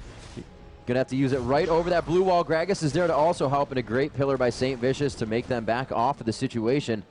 Wow, he just snuck into that bush. Like, it could not have been any closer. Yeah, that was close. So nice job there. Good aggression there from Sneepa, level 4. Pretty much tied with Saint. He's going to hit 4 pretty much off of these jungle monsters right here. As he finishes off, goes towards the Wraiths. He'll hit that pretty soon. But Sneepa going to be wearing red. He's 4.5 almost. Once he hits 6, you're going to see some pain come out there. He definitely wants to out-level bottom lane. He wants to get in there before these guys hit 6, before Soraka gets Wish, so that he can actually exert his presence there. And Hotshot doing a great job against his lane. Look at that, forcing Wicked to the turret already. He might be able to be okay here. We'll see how this pans out. But he's going to take some damage on his turret because of this. This is going to be a little bit scary. Using Q, very smart play by Wicked. He's just crushing these minions down. In the meantime, using his Q, just doing a great job of preserving this turret. They know that Saint is going for his red right now. Looks like they can't really do any movement. They also just saw Soraka place that blue ward down at the bottom by Tribush. You can see the pings going on all around. Everybody always communicating because it's imperative in League of Legends. If you're not communicating, you miss something, your lane is gone. These guys are always talking to each other. Let them know what's going on. Always keeping the communication up. You can actually hear them if you're actually back there watching the players on the side. And it's actually pretty intense. These guys are just staring at the screen, trying to do everything they can perfectly. Cameras in their face, but that's why they're here doing it at this caliber of play to represent their teams. North America for CLG, and here SK still in it for the European teams, along with Fnatic. Yeah, indeed. And Fnatic, of course, one of the teams to go through already into the grand finals. The winner of this series will face them for the first place. Who the loser going to fight Cypher for third. And the game is still close. It's 1,000 gold separates these teams. Not a big deal there. The farm pretty much equivalent on all sides. 38 versus 46, actually. Wow, Wicked actually outlast hitting by quite a bit, although that's because Hotshot's gone back to base once. So once the recall comes in from Wicked, you're going to see that equalize out a little bit. And Nocturne coming around the side, not quite level 6. Ward comes down, and Gragas says, hey, let's do this. I'm a cashew. We should probably kill this guy. Stupid, though, milling about. He might try to invade. Ward goes down because Blue F should be spawning in about 7 minutes, and St. Vich is going to find him. And this is going to be very, very dangerous. Stupa running away as he sees him come in. The pillar goes down. A great pillar there, slowing him down significantly. But Big Fat will not quite stop him in time. Stupa trying to steal with a Q, will not be able to do so. Does fine right there. Gragas still pushing around against Big Fat, scaring him a little. Modestan will take his minions down. Nice play there. And Stupa gets 6 because of the ambient experience there. And they're going down towards bottom. You can see the pings go off. Ocelot wants to take that away. St. Vich is getting shoved out of the jungle. He is still preventing him from hitting level 6. And that could be a big deal because Soraka is actually not in bottom lane, and Nocturne's still going. Wow, they're doing a very good job of just blowing cooldowns right now. St. Vicious getting Big Fat out of lane there as well. They're out of lane and they're not gaining the XP they should, but they're really stopping St. Vicious's jungle. It hasn't even been touched. Snoopy has been going around doing whatever he wants. He has all the buffs that he needs. St. Vicious is really sporting his buffs, but here we go again. It looks like Snoopy wants to invade once more. Yeah, well, he knows the blue is up, and we see Cho, and yeah, there's Gragas kind of sealing off. And yeah, CLG knows. Saint runs away. A little soon on that movement from Ocelot. They could have played that a little bit better. The Nocturne ulti comes up. That will shut down the vision, but they lose all vision of what's going on. Aurelia being chased towards the blue. Wicked trying to get out of this one. Hotshot will back off after the roar. Silencing, but it looks like they're going to gather here and still try to go for the blue. Very much so in the face and aggressive on CLG. They try to get the fear off on Hotshot. He's not too worried about this. He knows he can take a bit of damage. He is Cho'Gath. He is not going to try to blow his flash. Very well played there by Hotshot to stay calm, but SK has way too much control for 8 minutes into the game over the jungle of CLG. Yeah, they even set Nif over, and wow, they forced St. Vicious to flash away as they did land a Turk. So he's going to try to go for the steal, and he gets it! Nice job by St. Vicious, stealing the blue back for his team. Great play by him. Burned his flash for the initial aggression, but great play there. Snoop, I guess, just missed smiting. His smite was up off a cooldown. They didn't expect him to come in and steal it quite that well. Excellent play there. Meanwhile, Veda, the 1v2, going to be a little afraid of Caitlyn. You can see that turret damage actually quite nice. And Vayne trying to last hit as best she can. Actually doing just enough damage to last hit over this turret. And doing an excellent job here. Yeah, they were able to poke really nicely. What CLG was doing in the bottom lane, Chauster was focusing all of his shots onto Nif.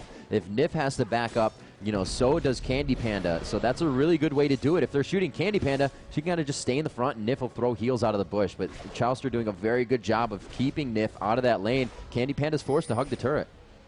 Yeah, he does last hit well, but of course he lost some turret health because of that. You see it's down to half HP already. Great play by CLG, pressuring that turret down. And of course theirs is pretty much immaculate. They just continuing on to these wolves, and he's pretty much catching up. He's 6.5. Nocturne actually behind now in experience. All those antics managed to not get them too much out of this. They're doing a great job getting back into this game. The aggression was well warranted, but it just did not quite get them the advantages they wanted. The wards in the brush here. CLG controlling their side of the jungle here. Saint going to be the first one to 7 of the junglers after the golems. Saint just continuing to clear the jungle. Same thing in the hands of Snoop. The junglers in laning phase is pretty much what's happening right now. There was quite a bit of fighting early on there. Both teams kind of slowed it down. They've gone back to the lanes. You can see everybody's in their respective. The ADs and supports bottom, mages mid, and your tanks are top. A little bruiser action there. Not too much. It looks like CLG is actually going to go for a buy bottom, or they're just waiting for this creep wave to push up. I'm going to check out what Chauster is sporting here. He does have a BF sword, and he also has another 300 gold in hand, so he just, bought that pretty recently, actually. It's about 18, 19 gold per minion, so you can do the math there. So they haven't been in lane too much longer, or too long since then. But he does have a ward as well. Very nice. I'm going to look at that. Wards, 3 wards around the map. Cho'Gath Hotshot has one, Chauster and Soraka. And there's only about 2 on the other side, so both teams complementing wards as well. You can't just leave it up to one person. And that's definitely the right call there. Hotshot still doing a lot of aggression against Wicked, doing some good pain to him, but he's sustaining so well. Maxing He10 style, points in E as well for the crowd control. Hotshot, of course, getting nice and healthy. And aggression again from Wicked. Takes a turret shot for it, but probably the right choice. They're getting some good damage output. Hotshot's still trying to sustain.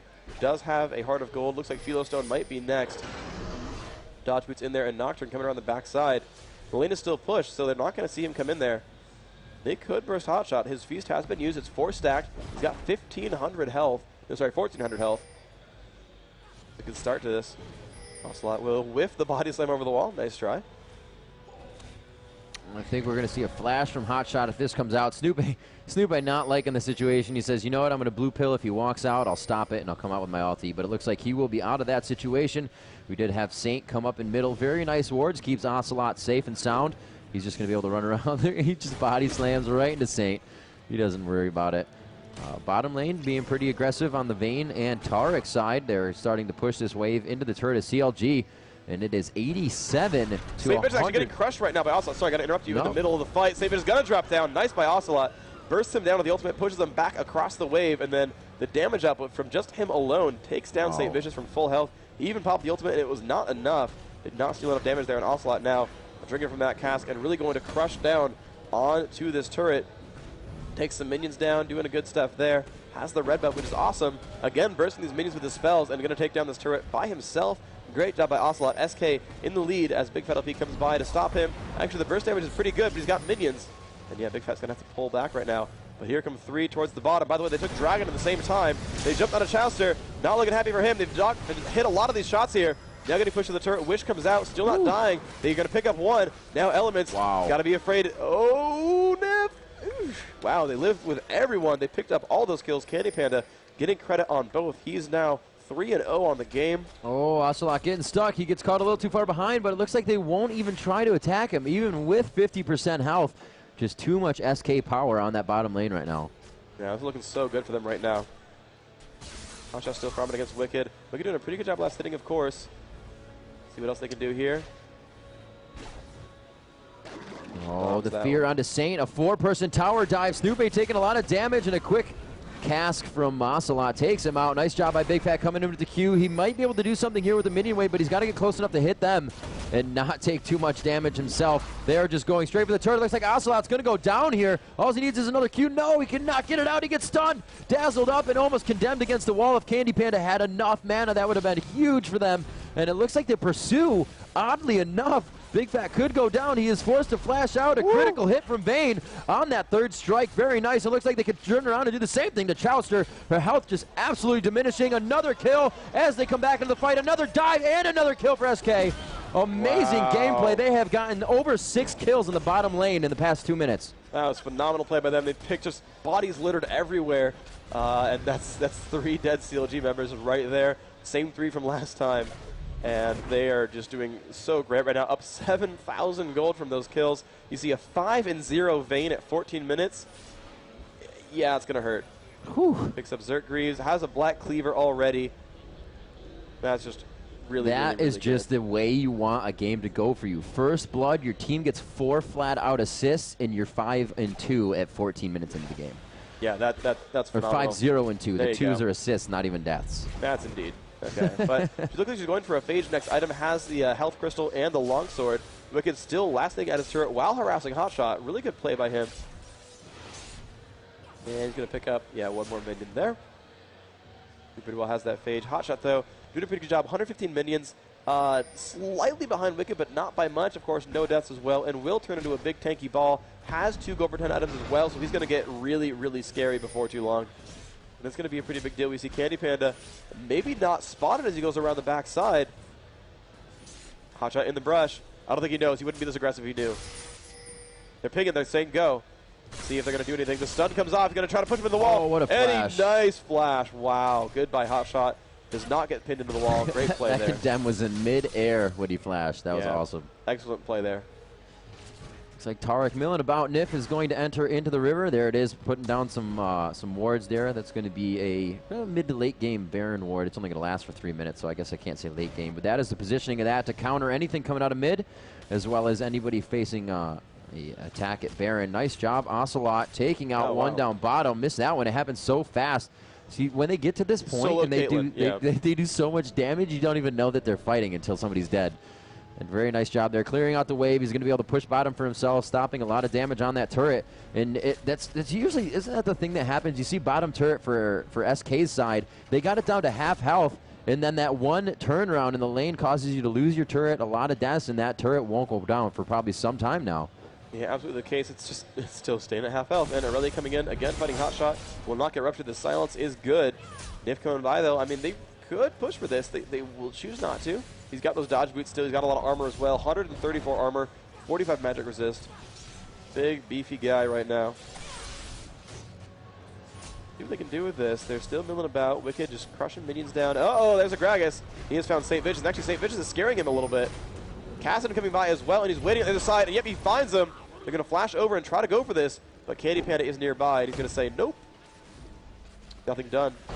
But there's Nocturne. They're going to push onto this turret. 3v1, Hotshot will run away, knows his turret is in bad shape. It will fall, and they will not really chase him, so Hotshot going to stay up, top lane, 6 stacks, going to keep the farm going. This is really good for Hotshot. He does have most of his build. He's not as tanky as he would like to be. He does have his Ninja Tabi. That's really going to help him out, especially since we said Tarek is fueling the 3 ADs on the other team. We have Snoopy, Wicked, and as well as Vayne. So he will be able to dodge as much as possible with those boots and giving him a little armor. We're just going to see Hotshot really being the one to take all the damage in the next fight. But he does what he does best, and right now he's going to stay top and farm. The team doing what they can to hold off here as he does that, because he will be something they can use later in the game. It seems like he may be hurting them by staying up there, but as long as they play safe right now, he is going to be a huge advantage for them come 30 minutes. And we've seen this time and again from CLG where, they start losing early game, but he just gets so farmed it doesn't matter. And you can see, 140 minions. I mean, Wicked's doing a great job of getting his minion kills as well, despite roaming about. But you can see, he's only got the 1 assist. He's only been part of that first blood kill. Wicked hasn't really jumped in for the team fights either. And so right now, it's just been SK winning 4v4s. But the 5v5 could be a very, very different story as long as they do a good job here. Big Fat always going to be able to assassinate in bigger fights. Having an actual tank here, you can see St. Vicious. We've talked about this with the Bruiser junglers. If they don't get ahead, they get crushed pretty hard. Those melee DPS champions need that item and level advantage, and he's actually out-leveling Snoopeh, so you know, he might be in good shape pretty soon. Of course, he can steal those stats from any one of those tanks. Nif, of course, wearing a ton of bonus armor because he is Taric, and so you can get a pretty big steal as Trundle. They're going to move in. Candy Panda going to full aggro there. Nif will ult. They're just going to push this one down pretty safely. Tumble goes in there, and yep, the damage output is going to be strong. That will be a second or third dragon kill of the game for SK. Very nice. Not even challenged. Wicked heading back up top to clear that farm out. Hotshot milling about with his team now. They do see that they were a dragon. They may have to back after this. They're going to go for a quick Baron here. They're really only going to be pinched by 3 people. Nocturne, no chance to get to the fight, and Gragas is going to be quite late. They only have it about 75% health. The damage is not what they're looking for. Do believe we're going to have to see. Saint does have that Wriggles. It's just not getting enough procs off. Carol Scream onto Candy Panda. It's the ulti from Caitlyn. Candy Panda falls. The Legend being taken down. That's a good amount of money that Ocelot picks up on that one. The Nocturne ulti coming out, and it's going to be able to take down Hotshot. Doing what he can in the fight. Like we said, this 5v5 could go in favor of CLG, but they are not in a good spot, not next to a turret, and they have 4 full health members of NIP, SK closing down on them. Wicked to come out with the ulti there. They have dropped St. Vicious down. Great job by Gragas, and they're going to come up with 2 kills to their 1 on that. They were able to turn that around in their favor. A lot of line of sight being broken gave them an advantage in that fight.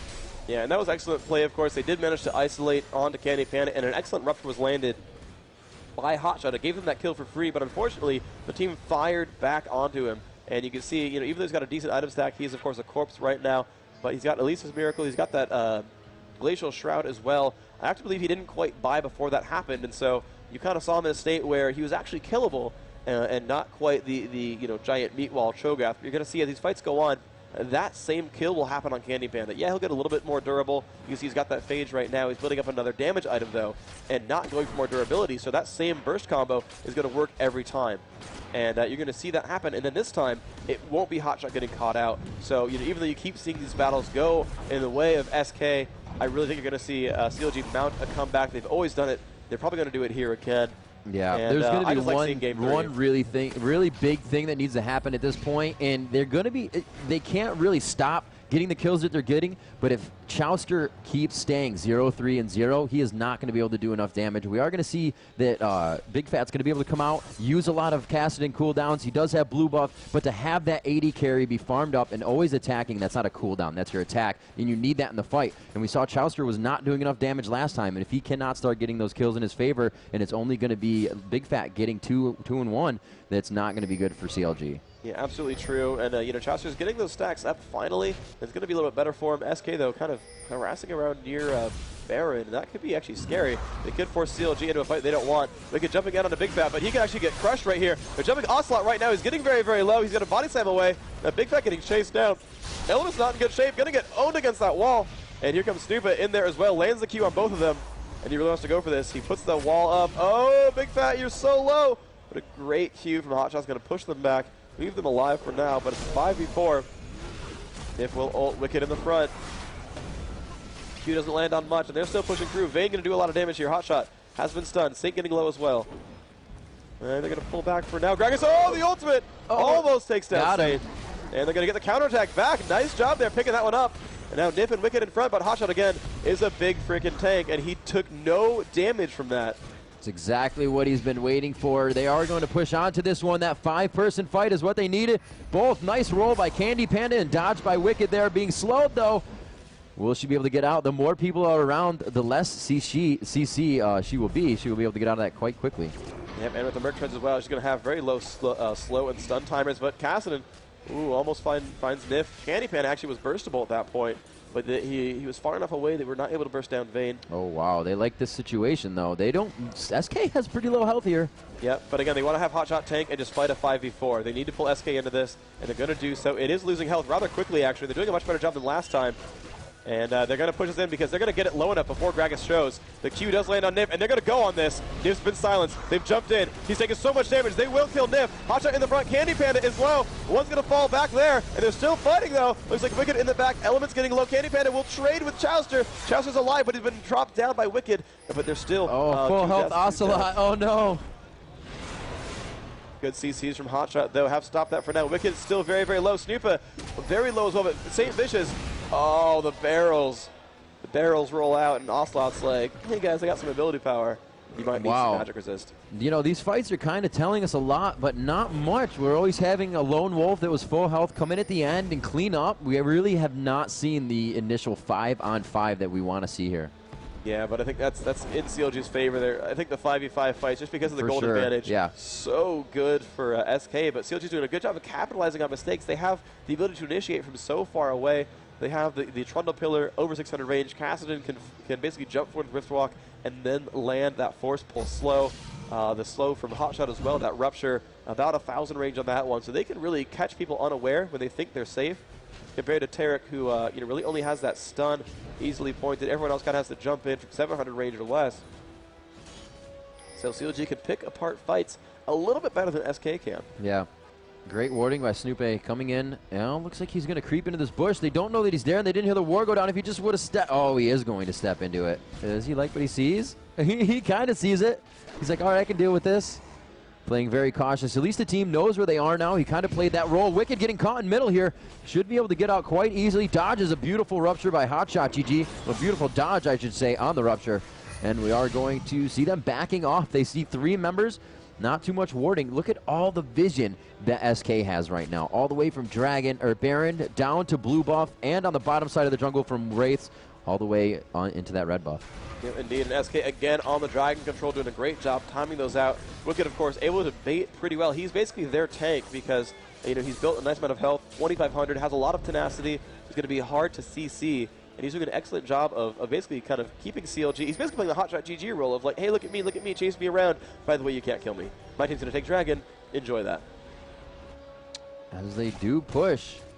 Baron still up. They were not able to finish that fight. And Hotshot's going to be the first one in the bush here. Do they have an Oracle? Yeah, Soraka's going to start seeing these. They're going to start clearing these out. You can see them. Very nice placing one as well. That Baron ward going down to see at least if they come out of their side of the jungle or invading in the other. CV is down. When this CV goes down, they will have pretty good vision, and Tarek is the only one with ward, so if they know where Tarek is, they can do this pretty safely. Yeah, indeed. We see Nif heading around. Ocelot almost able to catch that, but we see Doctrine coming down, and everyone else. Cassidy will get the blue buff. His slow is not up right now, but they might fight in the jungle. 5v5 is going on. Feral Scream off. Wicked was going to just jump in the bush there and initiated this fight. They jump right onto Soraka, but Big Fat forced to flash out there. Huge damage. We might see Wicked drop here. The tick, and it will. The true damage from Ignite. Hotshot GG taking out that kill as Ocelot makes quick work of Big Fat GG. We are seeing this chase go on here. Ken Chauster making it out alive. A beautiful pillar to save his team. Saint helps out big there, and we are going to see a 2-for-1. CLG losing 2 on that, and this may be a Baron for SK. Yeah, Ocelot just getting very, very, very farmed. He has a Death Cap and a Void Staff. His AP stack is quite nice. He got the blue buff there. I think he got the kill credit onto that Cassidy, which is why his blue is fresh. And you can see actually CLG coming in to try to support that. Nif's going to flash forward, gets caught up by Chauster, but might be enough damage because here comes Ocelot. The Q's going to go over the wall. Will not. Trundle a little bit afraid. Oh no. Body time comes in. He's gonna buy time, but he's pretty dead. Vayne, by the way, trading up, will get the kill on the Chauster, and he's actually alive. He's life-stealing off of minions. Ocelot, of course, got that kill. Still running away. 50 health, and now life-stealing just barely with those Doran's Blades. Soraka not quite able to get the damage output that he wanted. No points in Star Call. And great estimate there by Candy Panda. Just barely getting those kills. Yeah, CLG taking hits and losses of people on this one, but if they can get if they could just get the vision of them backing, that is a Baron for them. And wait a minute, Ocelot gets caught. The rift from Big Fat, and it looks like he's going to have to body slam out of that one. He uses his ulti once again. One more Q, and he should be done. Oh, he gets out of that one alive. Awesome job by Wicked coming in and setting up the defensive stun. Amazing job keeping Ocelot alive. I can't believe that at all. Wow. And they clear some wards, though. Consolation prize, dead ward. Wow. Feral Scream just out of range for Hotshot. That's harsh. That's just harsh. You don't want to see that ever. Well, SK now with some map control. They are clearing wards a little bit. Put new ones down. Niv trying to grab the one under Baron. Hits Baron right in the face. Takes a few shots for himself. He's going back to do it again. Oh, he got it. Nice. He's going to be able to get it without hitting Baron. All right. Hotshot still farming up. 195 on the minions. But yeah, I mean, Wicked's done a great job of farming. And so, wow. Oh, here's one of the problems. Kassadin at 98 minions versus Gragas 204. That lane was actually very, very strong there. And Kassadin does not have the gold to dominate. And that's why he wasn't able to pick off that Gragas so quickly. Is his build is Rod of Ages Merc Treads at 30 minutes. Yeah, 100 AP Kassadin's not nearly as scary as 500 AP Gragas. Yeah, and he grabbed the ability tome. You know the money is low, trying to build with the first right item of the recipe. Sometimes it's just, you know, I want more AP, but we'll see what he has to build out of that. And looks like they're running with this wave, but it looks like they want to deny buffs. No, they look at Gragas down bottom too. I did not see Ocelot pushing with a giant minion wave here. A little extended. Looks like he could take that. The split push to happen, and this just goes to show you how much control SK has over the entire map right now. You see their side of the map is just purple minions pushing out all the way past the river, and they're doing a fantastic job at keeping that control. Yep, and they're going to take this turret over very successfully. Nice job there. They're going to push on some more, and let's see what they're going to go for. They're getting ready to push in on this turret even stronger. 5 versus 5 is the case. Let's see if CLG can hold on to this one. Minions go down to Rupture. Vayne going to stay there, poke it out a little bit. 800 damage. Chris Chowster almost gets one-shotted. He's going to have to recall that one. Oh, wow. That's not what you want to see. Let's see, SK seems pretty confident. They are making a move towards Baron. Going to deny resources, taking the Wolf camp. As we said before, if you're going to play this aggressive against your opponent, you got to stay this aggressive. You're going to start feeding them a lot of minions. Your minions are just pushing into their base, and if you don't stay in your enemy's face, they're going to farm right up, and they're going to be able to come back at you with a big fight. So right now, you can see SK is not giving up on these lanes. Also, Candy Panda going bottom. There's the split push. Very nice. All of the members of CLG are top, and they're going to have to back and go to the other side here. So you can just see the mind games that SK is allowed to play right now. I'm surprised he used Vayne to split push, because Vayne is like their biggest Baron threat. And you figure, oh, you know, send like... That's maybe, true. Maybe not Gragas, they need him in the team fight, but like... I don't know, Aurelia? That seems a decent one. I mean, Wicked loves 1v1ing everyone anyway. They send Aurelia solo bottom. You kind of have the rest of the team sit near Baron because, oh, look, you know, 4 from SK are left alone. They're going to get a turret out of it. That's still a good advantage to build, of course. Turret's not exactly a bad thing to kill, but they are a huge, huge Baron threat, and that's going to almost secure them the game at that point if they get it. They're up 50% on CLG's gold, 3,200 to, or 32K to 48K. Very dominant SK lineup here. This is looking to slip through CLG's fingers right now. SK trying to push through. Oh, getting the stun on. Wicked just trying to pressure in and draw out a few more attacks. SK doing so amazing right now. 31 minutes into the game, they have yet to drop a tower to CLG. Oh, wow. Yeah, that's bad. They lost 6 kills at least. Here we go. Through. Yep, they're going to push pressure this bottom one. A nice rupture there. Feral Scream. Easy way to clear out minion waves for Cho'Gath. Looks like they just, see, they can right now do whatever they want. They have the entire front ring of the base to run around, and they do have top they can push. It has a nice minion wave. Mid, not really so much. They are going to farm this out, though, and continue to stay in the face of CLG and not let them farm the creeps coming in.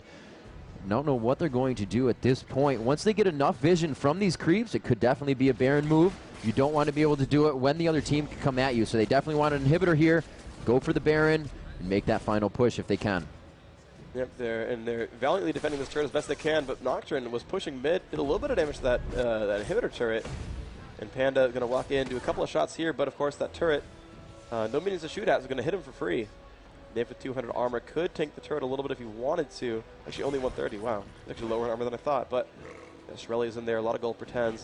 They're going to push back in again. Those Caitlyn traps going to be really good for CLG. Nocturne's still in mid. Rupture comes off from Cho, does land on Wicked's face. Slow ends. There's the barrel again. And Chowster just keeps losing all his health when that happens. Yeah, it's something he needs to dodge. Always down to about 150 health. Wow. That is not something you want to have happen. One ability should not be able to take you out, but we just see Ocelot so farm. 235 creeps. He has 1, 2, 3 off the highest. Somehow Hotshot has the most creeps in the game right now. Staying top lane, that's what it'll do for him. And you see, he is becoming what his team needs right now. He can always get into the fight for his team. They are thwarting Barons. They stopped SK from getting a Baron twice already, which is huge, because even though that you're just stopping them with 3 people and they can fight you, that's a very big buff that's going to assist them for the next 3 to 4 minutes, and they're going to be able to push through your entire base. So just stopping Baron for them was really big. Yeah, absolutely true. And you're going to see Candy Panda mill back over towards mid. Has a Trinity Force in that build as well. And, you know, more Trinity Force the merrier. Seems to be a good item to get. And he's actually building towards, got the Negatron Cloak, and there's the Banshee's Veil grab. So Candy Panda finishing a decent percentage of his items now. 221 AD, a lot of attack speed, and some pretty good durability. 2,500 health and 80 MR is quite nice here. CLG moving back up towards the minions. They do want to get some farm here. They've actually been able to completely defend their turrets despite the disadvantage. And of course, the longer the game goes on, the less 20,000 gold means. So if they spin this game out for another half hour or 10 minutes even, they're going to have a much better shot of winning this game. Looks like they're gathering in mid here. Were able to get a ward, which is really nice. They were able to get a ward onto Baron. They can kind of hang out in their base now. Really what they want to do is protect those turrets. So you'll see them in their jungle very minimally because they don't want to get caught off guard. And oh wow, Nif taking out that ward. They are now actually pushing up towards middle here. Hotshot has, I believe, drinking every elixir that you can. No, yeah, he did. And he's going to be taking mid turret. They finally get 150 global gold to themselves. Wow, Wicked jumping in. Nocturne with the ulti. Element's taking so much damage, and he will fall. Wicked being pushed out of the fight here. There are 3 members onto Chowster. They want to take down the AD carry, and there it is. Baron not necessary for this fight. And it looks like the 5v5 will happen 34 minutes into the game. SK coming out on top huge with that fight. The team ace on to CLG and possibly moving on without any creeps to take this game out of their hands. Yep, Steve going to lead up in front, has a lot of armor, doing well, pushing down this turret. Turret's at half health, still falling. Of course, that turret's hitting him kind of hard, but he's probably going to survive it. That's going to fall. Minions are in the back, coming in about 10 seconds. Inhib going to fall, and they're going to push through again. Element is up right now. He might be able to 1v5. That level 1 star call, actually, I don't think he's even learned it yet. Yes, level 1 star call. Probably going to survive against SK. We're going to try. Nif will pop his ultimate. He's taking some damage from this turret, but he's probably going to survive it. No, he's going to walk back out of range. There's the Irelia ultimate pushing down. Wow. Most of CLG are respawning, but that is the game. SK 2-0ing CLG going into the finals against Fnatic. We have 2 European finalists, and CLG forced to fight Cypher for 3rd place. Indeed. IEM New York happening right now. Wow. Amazing matches. CLG not, living up to what we usually say they do. It's not their fault, obviously. It's what we said it, and it's usually that they come back in those next few games, and they were playing very well. I believe, Cho'Gath was shut down a little bit too much in that early game. He was taking a lot of damage. Hotshot did have one of the highest farms in the game, only by 4, because Ocelot, I believe, killed a few minions with his barrel at the end of the game. So both of those really tanky. What you pointed out, Big Fat GG at 98. What a rough mid lane for him to go against. Yeah, that's definitely really harsh. I mean, only 107 at the very end there. I mean, out CS by his jungler, the enemy jungler, and that's really not what you want as a solo mid. When they first pick that cast and say, this is going to sort of define our play style. It's going to determine how this game goes. This is what we want first, to deny from the enemy team and to do well here. Well, if you want to deny the enemy team, Ocelot played an amazing Gragas. So you're not doing a lot of pain to SK there. And as the lane wore on, I said, Gragas probably going to be a good lane there. Those barrels, the body slam, really good at denying melee. And it really was the case. Big Fat GG just did not have the gold income. Only 6,500 gold. I mean, Nif had more gold than him. The support on the other team. And that's just kind of harsh, honestly. That's not where you want to be. And he was not the factor that his team needed for this game. Yeah, well, look what else we had here. We did have level 10s. We didn't really finish till late game, but yeah, Ocelot and Candy Panda both 18. Wicked almost hitting that, and the average score is probably about 15 or 16 for the other team. They're doing a really good job of keeping themselves in lane. Hotshot had to back a lot up top while Wicked stayed in lane. Hotshot was able to, I believe, reach 6 first, but he really wasn't too much of a help for his team being up there, as they kind of didn't have that composition to fight with the 4 that they wanted to. Chowster, again, not getting enough early kills. Still farming quite well, almost reaching 200 on the game. But a lot of those kills that went to Kassadin or went to Hotshot in those fights that everybody was there, they really need to go to Chowster. I mean, you can't really make that happen and say, okay, shoot him for the last shot. But you want to facilitate that to be able to happen and make sure your Q is going to kill steal, if you will, because it's really going to help. They need to have Chowster farm. He only got maybe a kill could have given him 180 plus a few assists of 90 to 70 gold. That's really not a lot of extra gold that he received from the game. Yeah, absolutely. So we are going to have SK come up here for an interview from their win. We're going to see what they think about their finals against Fnatic. These teams, no strangers to competition against each other. And we're going to have that. I think we're going to take a quick bumper break, and we're going to get them in there. And we're going to have an interview with SK. Let's do it.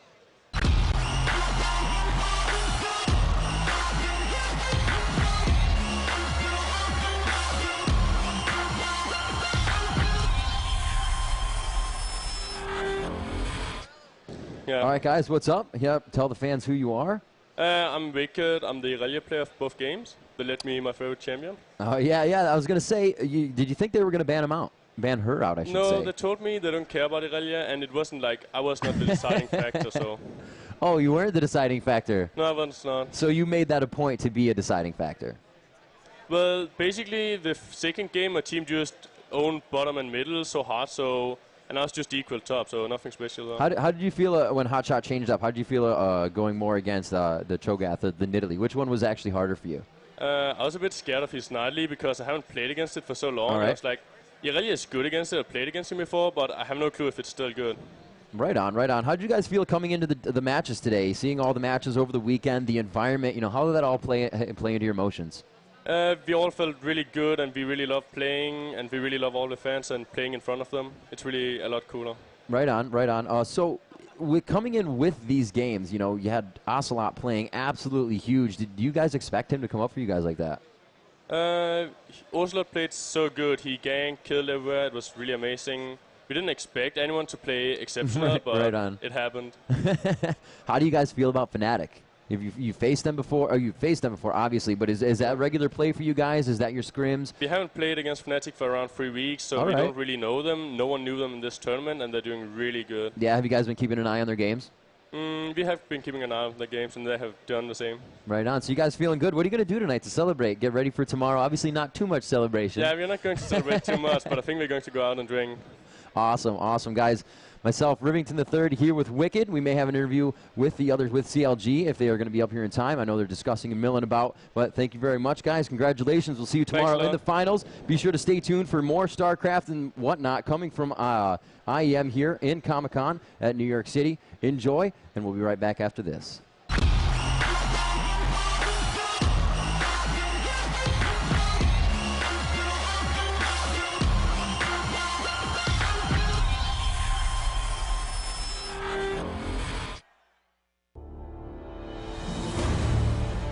The fourth stop of Season 6 of the Intel Extreme Masters will take place in one of the world's most advanced gaming centers, the Cybersport Arena in Kiev, Ukraine. It will be the first global challenge of the new year 2012, and it'll take place between January 19th till the 22nd. You can expect the best gamers in the world to face off head-to-head in our 3 disciplines: Counter-Strike 1.6, StarCraft 2, and of course League of Legends. Make sure you join us live in Kiev at the Cybersport Arena or here live on ESL TV.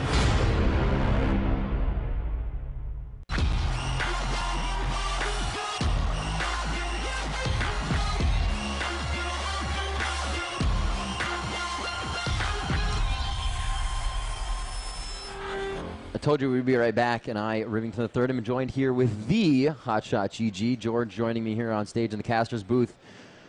Give me the rundown, man. You guys came out really strong in a lot of the early parts of the games. It seemed from mid to late, you weren't really doing anything wrong, but the team fights were just going in their favor.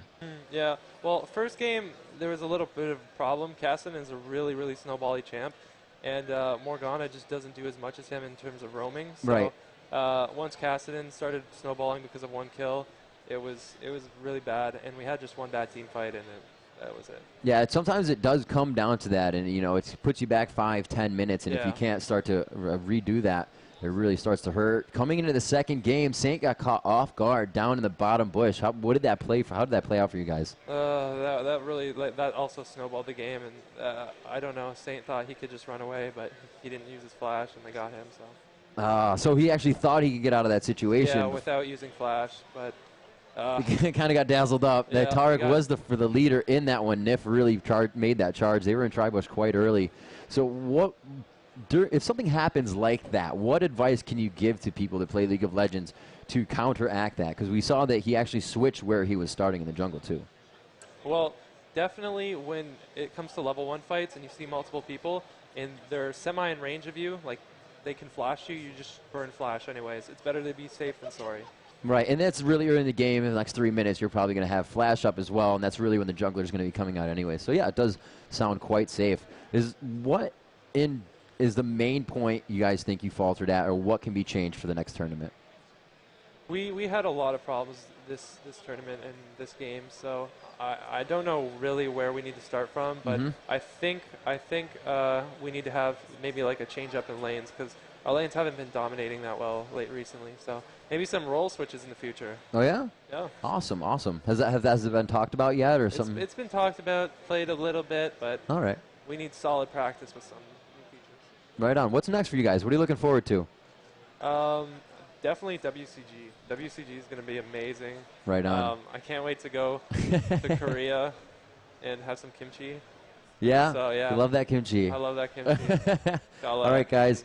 Hotshot GG and myself, Rivington III, Joe Miller and Freak, bringing you League of Legends today. We will be here tomorrow for your final matches. We're going to have SK versus Fnatic. CLG being knocked out by SK. You guys played amazing in the tournament coming into the semifinals day, and they're looking forward to WCG Korea, so we'll definitely see you there. George, thanks a lot, man. Thanks, man. And we're going to be having a lot more games coming up, a little bit of StarCraft, and a few recaps on the day, so stay tuned here, IEM and Comic-Con in New York City.